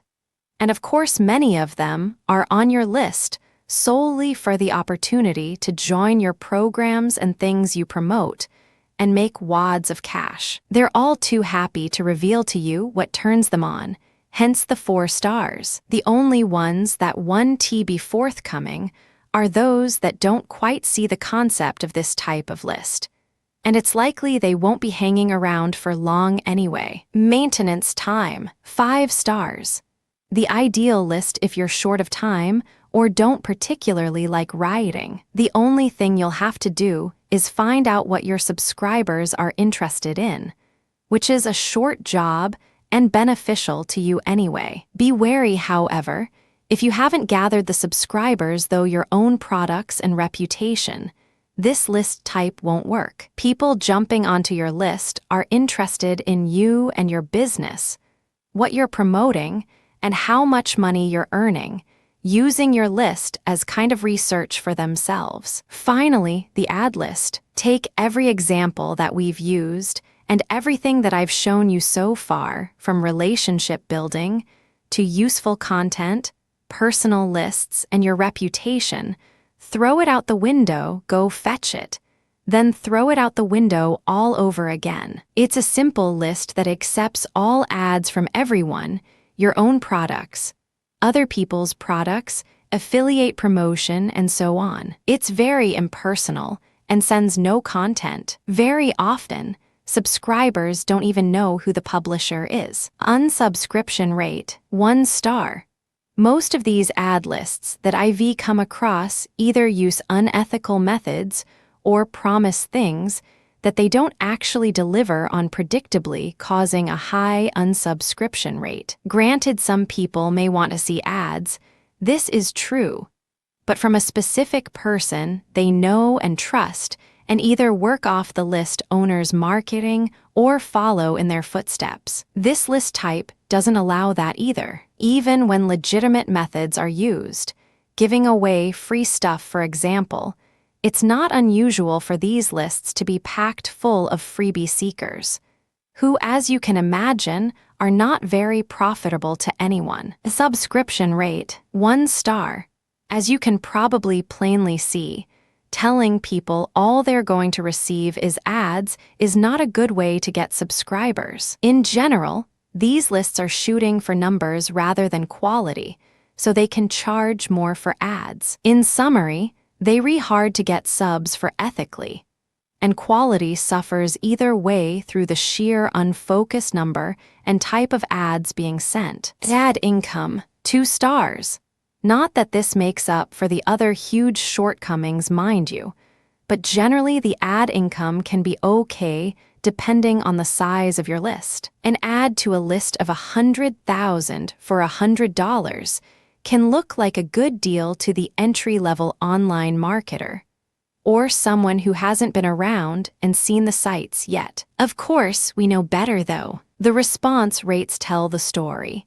And when your customers don't see any response on their ads, if they are smart, they won't be coming back to give you their cash ever again. Bad news for your long-term prospects, which is what building a business is all about. JV Circle, 1 star, once again. Unfortunately, a list that isn't personal slips up big time on subscriber quality. People that have bought from you, willing to spend cash, affiliates, or even populated with people in your target market, are in most cases missing. For this reason, you won't be a hot topic for joint ventures. Try to barter with one of these, and don't expect to get very far unless your JV prospect is inexperienced. And in any case, if they are inexperienced, it's unlikely the joint venture will be profitable to you in any case. Response rate over time, 1 star. If you receive a different ad every day for a year from a list, would you make the effort to open and read their mails? Doubtful, unless you knew the marketer well or were interested in their work. It's a big, never-ending roll downhill. The more ads you send, the more people unsubscribe, the less people care, the more you're filtered, blacklisted, and not taken seriously as a marketer. Your response rates will plummet. Vast. General usefulness, 1 star. Unfortunately, even general usefulness here is a downer. Again, no one cares what you have to say or about your questions because they don't know you. They might have known you if they didn't receive a load of ads from different people every day or every week or whatever.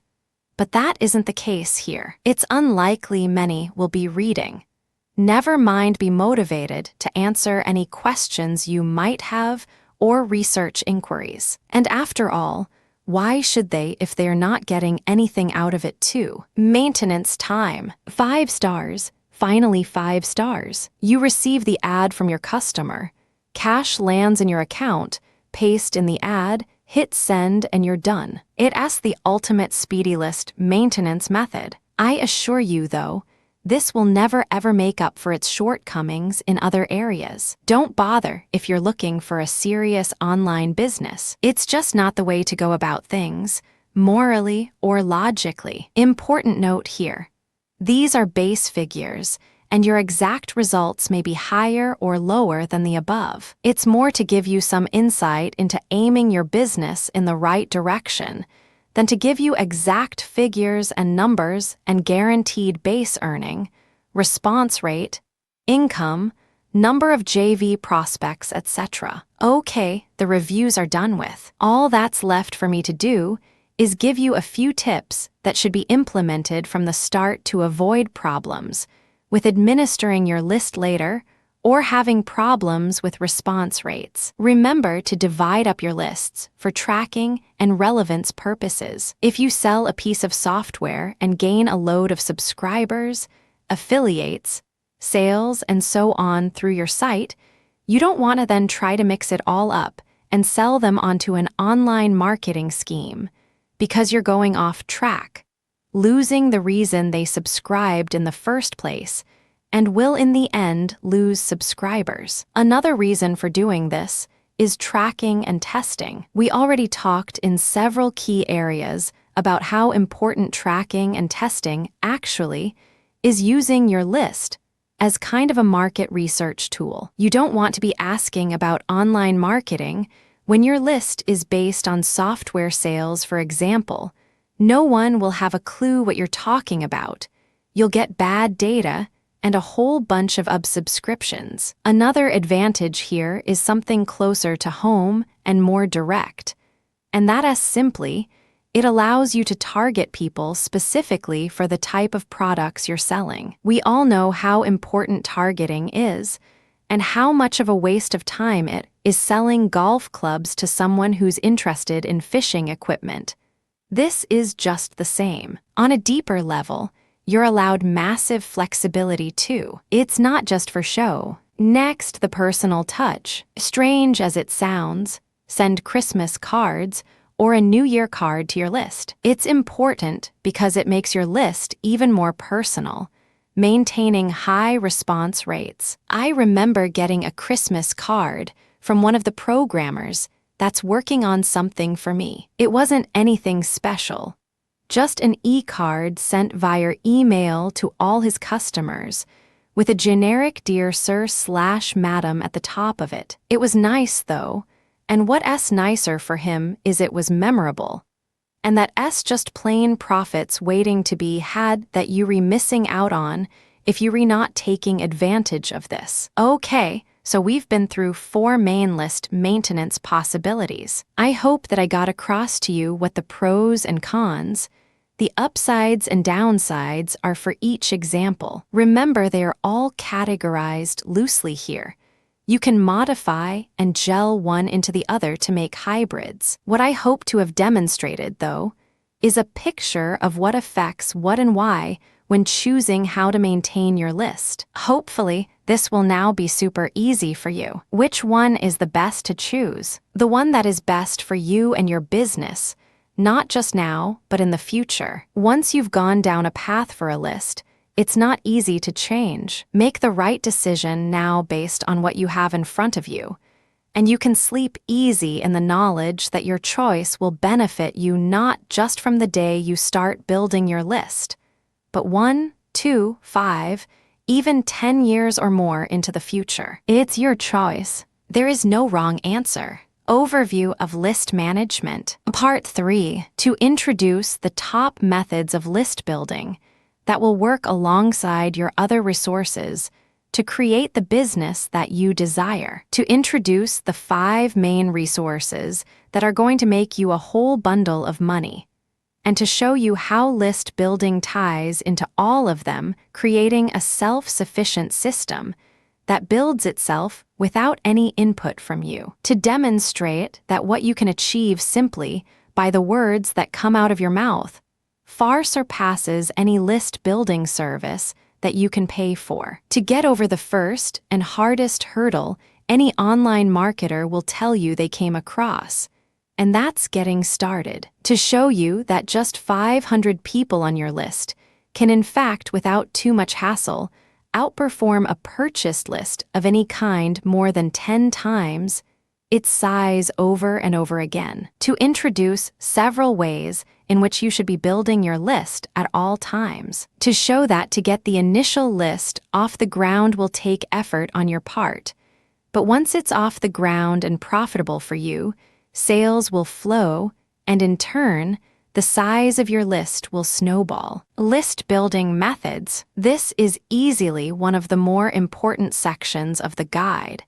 As much as I hate to say one section is more important than the next, on talking to the people on my list and my associates, when I asked them what the hardest thing was to do for them relating to online marketing when they first got started, it was to build a list. I reckon the reason behind this is that list building is drummed into us as one of the biggest aspects of online marketing, which is true. Your list will form the basis of your marketing ventures from now and into the future. Unfortunately, while there is a good side to this for the people that get it right, for those that get it wrong, which I should note I also did when I first started out, it can become quite an expensive affair. Quality over quantity. The reason is that there are so many list building services on offer out there. If you head on over to a search engine and do a search for list building methods,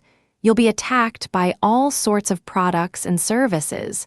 Most of them, I hate to say it, don't work. The old have a 100K mailing list by the end of the week type of service, which some of us fell for in our early years, for example. What you'll find, however, is that buying leads and all that fluff aren't so important. You know why? I can tell you that with a mere 5,000 people on your list. If you follow this guide here and take it slow and steady, you'll find that you outdo most of the 20K lists out there because your list is of better quality. We don't want a huge list of 50,000 freebie seekers or 50,000 people that are there and are untargeted, or people that have even been paid or bribed in some way by a lead generation company or some such business to join your list. All you'll find yourself doing is sending mails out to thousands upon thousands of people that never respond to you, at a great cost to you and your pocket, but to the gains of whoever you paid for these leads. I should say at this point that there are people out there who do make their living through unsolicited email, numbers over quantity. They pick up servers in other countries that don't have anti-spam laws or are not restrictive in any way, and send out millions upon millions of mails, and sure, they make money. In my eyes, however, this is not online marketing. It's not ethical. It doesn't build a solid business base for your future, and it gives those of us with legitimate lists a bad name. It just makes our lives harder than they need to be. If this is the kind of info you're looking for, you won't find it here. We're looking at real business. Getting started. Okay, so the first thing I want to talk to you about is getting started. The number one thing I've seen over the years, from the friends that came and went, and those that didn't make it, and even from those that did in the early days, was that they were put off in the beginning. You know the story, and in fact, may have experienced or are experiencing this yourself right now. The I only have 1,000 people on my list syndrome, where it all isn't quite happening fast enough. Let me put your mind at rest here. Done properly, with a good, solid product and joint venturing, and making some new contacts through a single website.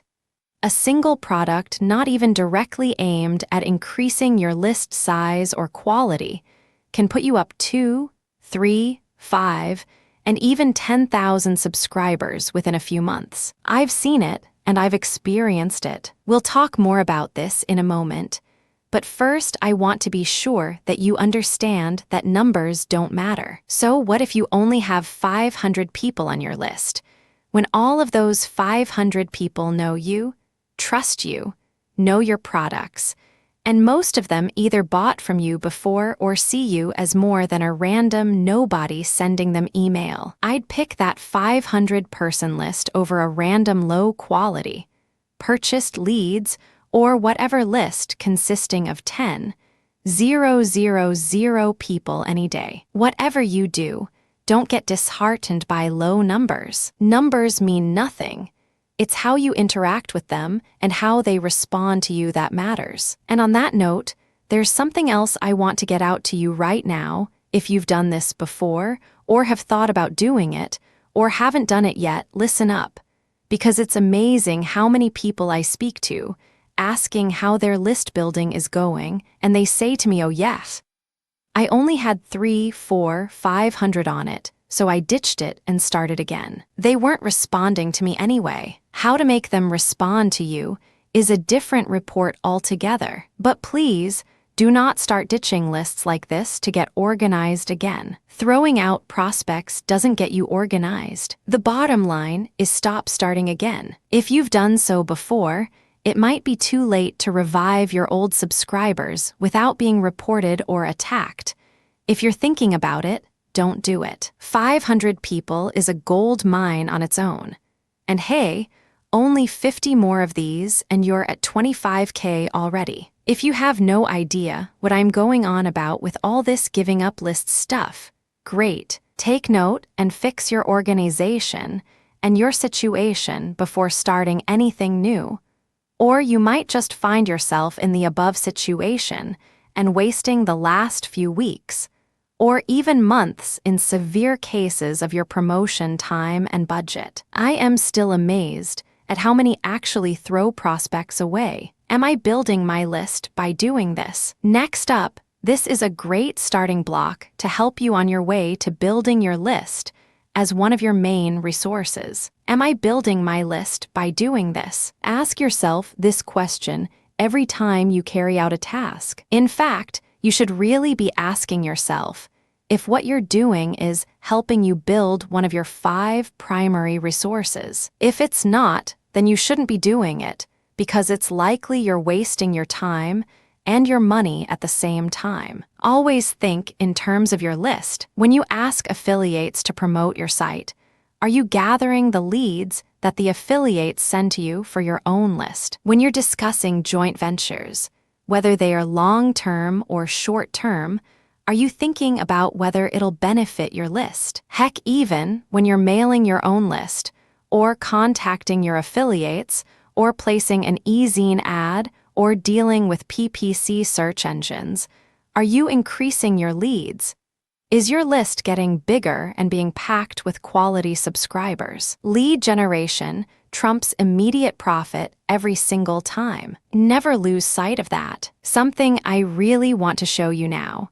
And that's how the people with established personal lists of their own customers are pure gold. You'll want to give them whatever it takes to get access to them, even if it's just an ad or 2 sent by them on your behalf. Imagine how awesome would it be to be able to wake up in the morning with a new product, put it together, and immediately have an instant and free promotion tool at your disposal where your product reaches not only top affiliates, but at the same time, people who are willing to part with their cash. If they are not willing to spend on your products, then quite frankly, you shouldn't want them on your list. A way to ensure that the people on your list do indeed part with their cash for people's products is to get your contacts from other private lists through simple joint ventures that allow you to take parts of their list away and add it yours.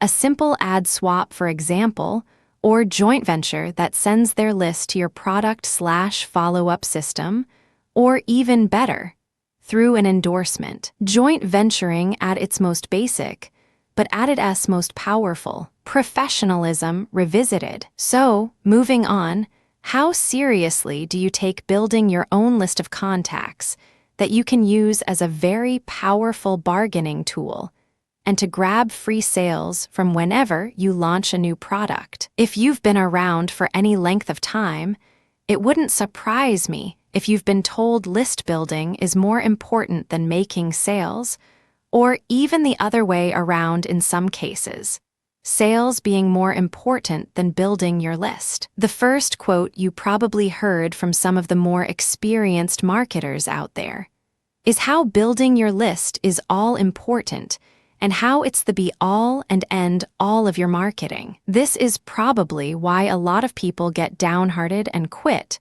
They believe that because their list isn't growing fast enough, they won't succeed. This is simply not true. We've got all those other juicy resources to build and complement each other. Affiliates, customers, JVS, long-term customers, and of course your list. The second quote gives me the giggles. It's typical GeoCities marketer stuff, where someone sets up a free site with pop-ups all over, trying to show us all that they know everything there is to know about marketing. I don't think anyone knows everything there is to know about marketing. Anyway, the general trend of these types of sites is to try and persuade you that the people earning big incomes from marketing aren't telling the truth or don't know what they are doing. This is where you'll generally be told that sales are the most important thing a marketer can aim for. Totally wrong, but I digress. Where you're most effective, list comes from. The problem with both of the above statements is that while the second is a totally strange conclusion to come to and is totally incorrect, and the first statement is somewhat true to an extent, it still doesn't give you the whole story. Where do the best parts of your list come from? Leads, not e-zine ads. Nope.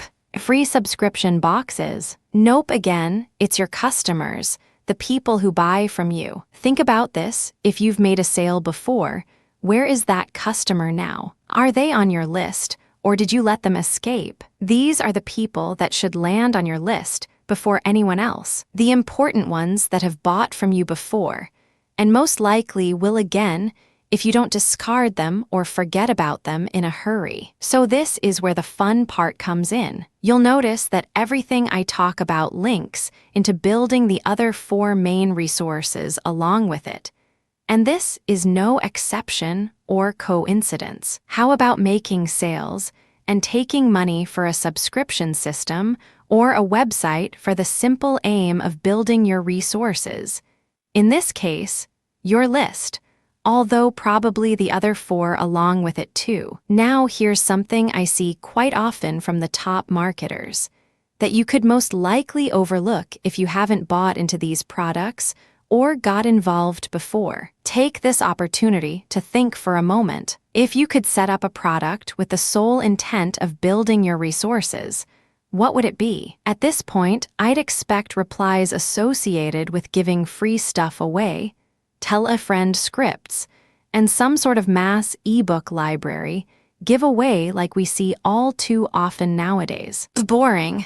The ultimate tried and tested. List builder. How about doing something a little out there that everyone seems to miss because they don't get any immediate cash rewards? How about setting up a single sale product or a membership website with the sole intent of building your resources, but not a free one? A profit-based website where you will receive no profit or very little profit come to that. Sounds strange, huh? On the surface of it, I can see how I'd be getting funny looks, and do indeed get funny looks when talking about this. Think for a moment, though. Remember again, we talked about pulling all your resources together, and the 5 main resources that will join together to make you money. I'll take one example here, using an affiliate system as home base. Up goes your website, up goes your high commission affiliate program. Abnormally high, that is. I'm talking 80% and upwards. Then out go your JVs, which you're giving 100% commissions to. What's the point, you might ask? Well, whilst Mr. Joe Nobody is out there with his site, and from the start trying to make cash by selling stuff people through search engines and e-zines and the like, you've just set up a huge circle of resource-building goodness. People are attracted by your amazing affiliate program in this example. You can go other routes, like very well-made products for a reduced price or some sort of great offer. But this is the easiest to demonstrate for numbers' sake. Once you have people attracted by your affiliate program, out comes the numbers of affiliate promoting for you. And already, you've got people doing the work for you, although granted you're not getting paid directly. Don't forget, though, that these guys promoting will not only build your customers, your long-term customers, and your list at the same time, but they've just become your resource themselves, adding to your affiliates that will stay with you and promote your future products. See how you went from a seemingly totally unprofitable idea that most would throw out the window immediately to an all-singing, all-dancing resource builder. Cool, huh? Who'd have thought paying people to promote something that you're not making a profit from would be such a powerful method of marketing? Now, even though it's pretty easy to come up with such a site, something I'd like to touch on here before moving on is your site itself, and specifically how you're gathering your contacts, or not gathering at, seems some prefer strangely enough. How about those lovely, intrusive, sticky out things that pop up at you and make a clinky noise when you land on a website? I don't know about you, but quite often I click off if I see one of them about. How about the old dirty pop-ups that attack me when I forget to enable my blockers after downloading an update? They just don't work anymore. And if they're not doing their job, there's absolutely no reason for them to be there. Be careful not to interrupt your sales process. The one thing I will say to you is don't interrupt your sales process at all if it can be helped. This is especially true when you're selling a product to make a profit, and you don't want a couple of off-putting pop-up windows to put your customers off. There's plenty of other ways that this can be done. Maximizing subscriptions without losing sales. There's plenty of ideas out there, such as the in-a-hurry system we talked about earlier, where you have a separate subscription for either at the top of the page and preferably down the side of the sales letter that offers people the chance to subscribe to your list, either through conventional means, offering something for the sign-up, or even through pop-up dares, which although I'm not a fan of, they're better than pop-ups that detract from your sales letter. You can also offer your visitors the chance to receive the sales letter in a split format through follow-up, if they don't particularly have the time to read the whole thing straight up. Any of these methods beats the conventional due to the fact that you're not interrupting the sales process. If you feel you're losing out on subscribers, you can always create a product purely for resource building, like we mentioned above. The only time I'd consider sales to be more important than plopping a dirty, great subscription box in front of your visitors and potential subscribers.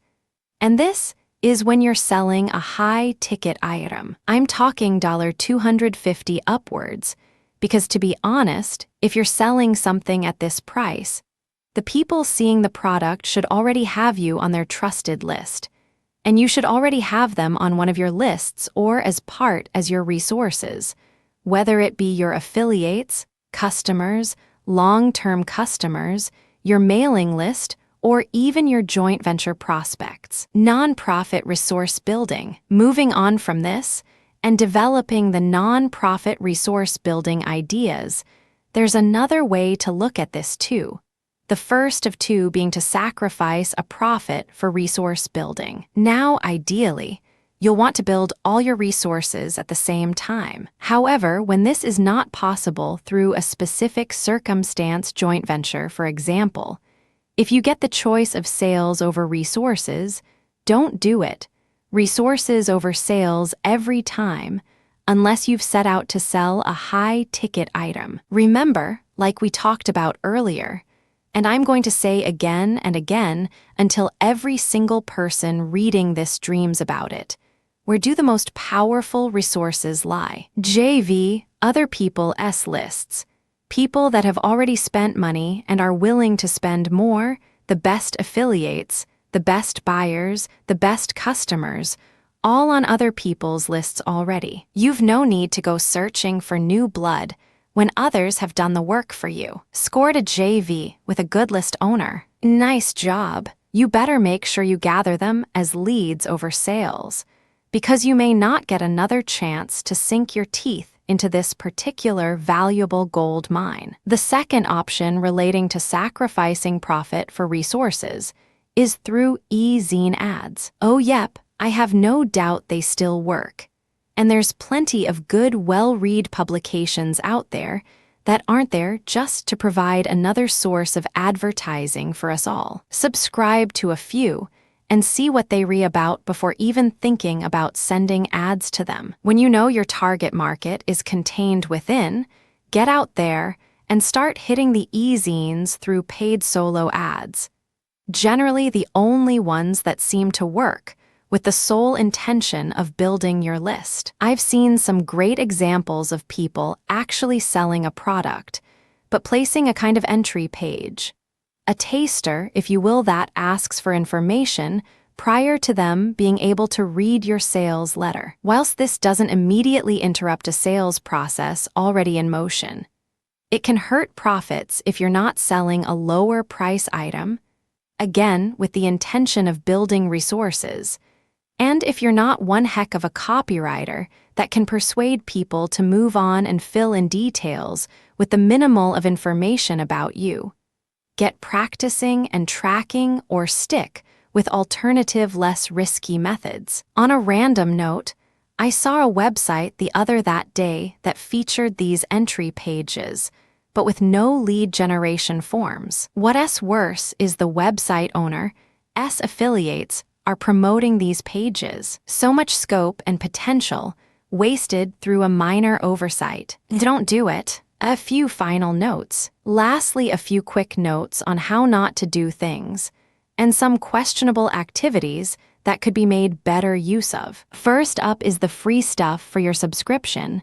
Does it work? Yeah, it does, put simply. Remember though, quality over quantity. We'd rather have a 10K JV from a private list than a shoddy 100K from a dodgy ad list or something like that. Don't give away too much. Every day I see people giving away a free ebook library of 100 ebooks written in the early 1990s. I can tell you now that if anyone actually did subscribe to get these free gifts, it was the only reason. I sure don't want a list of 1 million freebie seekers, and I'm guessing neither do you. If you're giving it away, make sure it's not shoddy, but make sure it's not worth hundreds of dollars too. Okay, well, that's all of it for now. We just dealt with the lead generation specific areas here. But as you can see, it's not the easiest thing to do when all of the top 5 resources are tied into one and another. Make sure to remember this above all else. A summary. List building is another one of those subjects that's drummed into us over and over again through many different products and services, and rightly so. It is one of the 5 most important aspects that will decide the fate of your business. Most list building services, if you haven't spent a whole bundle of cash on them already, I have to say, are useless and will cost you more than they net you, or even get you into trouble. The old 100K mailing list by the end of the week thing, which I know myself and many others fell for during our early days, just do not work full stop. The reason is quality over quantity. Would you still want a 100K list if I told you my personal list of just over 15,000 subscribers regularly outperforms ads I've previously purchased to go out to hundreds of thousands of subscribers? We don't want to get you a list of 50,000 freebie seekers or 100,000 that have been paid a small sum to subscribe. That's not at all what we're after. We're aiming for a highly targeted, highly responsive list that will respond to your offers again and again. I should say at this point that there are people out there who do make their living through spam and unsolicited email. Numbers over quantity. They pick up servers in other countries that don't have anti-spam laws or aren't restrictive in any way, and send out millions upon millions of mails, and sure they make money. In my eyes, however, this is not online marketing. It's not ethical. It doesn't build a solid business base for your future, and it gives those of us with legitimate lists a bad name and just makes our lives harder than they need to be. If this is the kind of info you're looking for, you won't find it here. We're looking at real business. Okay, tip number 1. The hardest part is getting started. The number 1 thing that I've seen relating to lists from the people I've known that have come and gone over the years is that they were put off when they first started out, quit, and went searching for an easy option. There is no easy option that works. List building, however, done properly with a solid product at its base, using the knowledge you've been taught thus far can, however, without a doubt put you up 2, 3, 5, or even 10,000 subscribers in a few short months. So don't fret. It's not easy by any means, but it sure isn't hard either. Before we go further, I want to assure you again that numbers don't matter. So what if you only have 500 or 1,000 subscribers? If they trust you, know you and your products, and have either bought from you before or knowingly subscribed being interested in what you have to offer, I'd much rather have this list than a purchased list of low-quality leads 10 times the size. And on that note, there's something else I want to get out to you right now If you've done this before, or have thought about doing it, or haven't done it yet, listen up. Because it's amazing how many people I speak to and on asking how their list building is going, and they say to me, oh yes, I only had 3, 4, 500 on it, so I ditched it and started again. They weren't responding to me anyway. How to make them respond to you is a different report altogether. But please, do not start ditching lists like this to get organized again. Stop starting again. Next comes a great starting block to help you on your way to list building and using your list as one of your main resources. Am I building my list by doing this? Ask yourself this question with every site you set up, everyone you talk to, every joint venture you score, every product you release. In fact, in every method of marketing you use. Always think in terms of your list. There are many different types of lists, of course. Standard ones for promotion, lists packed with affiliates, or long-term customers that get that something a little extra special.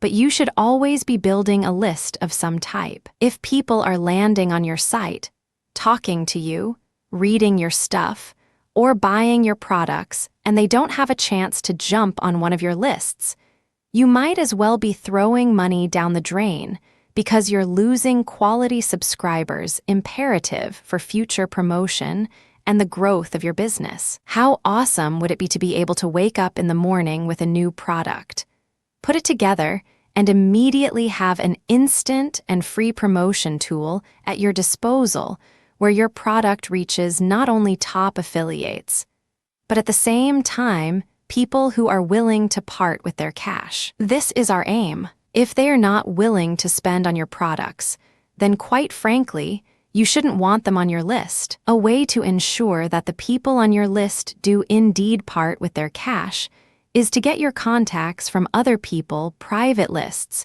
through simple joint ventures that allow you to take parts of their list away and add it yours through a simple ad swap or joint venture that sends their list to your product/follow-up system. Joint venturing at its most basic, but at its most powerful. A question I see asked over and over again is, are sales more important than list building? Some say no, but they miss the point entirely. Sales is list building. The people that buy your stuff are the most important lists you'll ever have. The list of people that have purchased from me before are almost 10 times as likely to buy from me again than to have a new customer come along and buy my stuff. This is where the most important list of all should be coming from. If you could set up a product with the sole intent of building your resources, what would it be? At this point, I'd expect replies associated with giving free stuff away and a tell-a-friend scripts, and some sort of mass e-book library giveaway like we see all too often nowadays. Boring. How about doing something a little out there that everyone seems to miss because they don't get any immediate cash rewards? How about setting up a single sale product or a membership website with the sole intent of building your resources, but not a free one? A profit-based website where you will receive no profit or very little profit come to that. Sounds strange, huh? On the surface of it, I can see how I'd be getting funny looks, and do indeed get funny looks when talking about this. Think for a moment, though. Remember how we talked about pulling all your resources together, and the 5 main resources that will join together to make you money. I'll take one example here, using an affiliate system as home base. Up goes your website, up goes your high commission affiliate program, abnormally high that is, I'm talking 80% and upwards. Then out go your JVs, which you're giving 100% commissions to. What's the point, you might ask? Well, whilst Mr. Joe Nobody is out there with his site, and from the start trying to make cash by selling stuff people through search engines and e-zines and the like, you've just set up a huge circle of resource-building goodness. While everyone was cramming in the front door at the same time, you've sneaked around the back and got in without a queue. It was smoother and far less work. People are attracted by your amazing affiliate program in this example. You can go other routes, like very well-made products for a reduced price or some sort of great offer.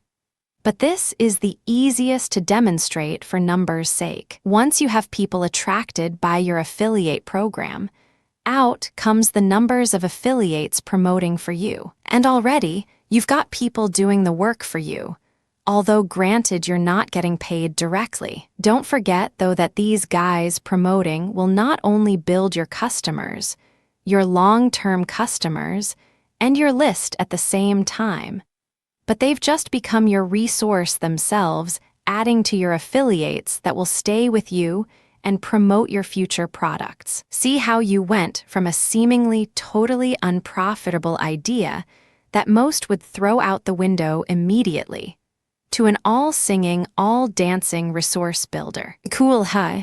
Who'd have thought paying people to promote something that you're not making a profit from would be such a powerful method of marketing? Before we move on, I'd like to talk to you about your contact gathering and how you're doing it. How about those lovely sticky out pop-ups that attack you every now and then? They do still work, but be careful where you put them. We need to avoid interrupting the sales process, especially when you're looking at selling a high-ticket item. There's a load of ideas out there about how to do this. The in a rush system, that allows you to simply offer people the chance on your side or top navigation bar to receive the sales letter and info about your product through subscribing. How about integrating list building into your sales letter? If you can get them reading in the first place, it's a lot more likely they'll continue, even if they have to input some detail to get their hands on some sensitive information sent directly to their inbox. I like to use additional proof here, such as bank statements and sales figures from my business, even entry pages that are designed solely for lead generation as an entry to your lower ticket items. There are plenty of ideas to be had.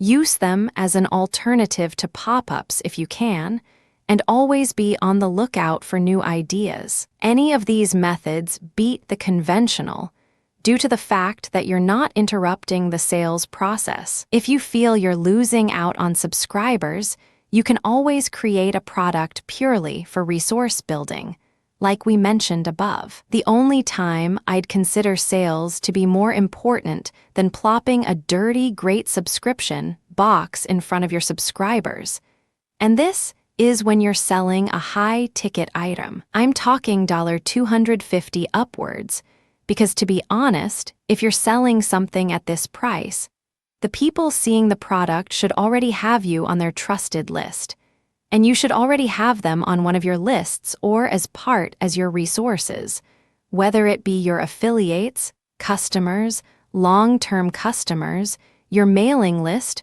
or even your joint venture prospects. Moving on from this and developing the non-profit resource building ideas, there's another way to look at this too. The first of two being to sacrifice a profit for resource building. Now, ideally, you'll want to build all your resources at the same time. However, when this is not possible, through a specific circumstance joint venture, for example, if you get the choice of sales over resources, don't do it. Resources over sales every time, unless you've set out to sell a high-ticket item or you already have an established resource base. Joint ventures. This is where a lot of your powerful resources will come from. Customers that are pre-qualified, targeted, have bought or promoted in the past. The best buyers, the best affiliates, they're all already out there on marketers' private lists. Scored a JV with a good list owner. Nice job. You better make sure you gather them as leads over sales, because you may not get another chance to sink your teeth into this valuable gold mine. Don't feel lost just because you've been given a choice. You're not losing out by using any one of them. They're all as effective as each other at fulfilling their roles.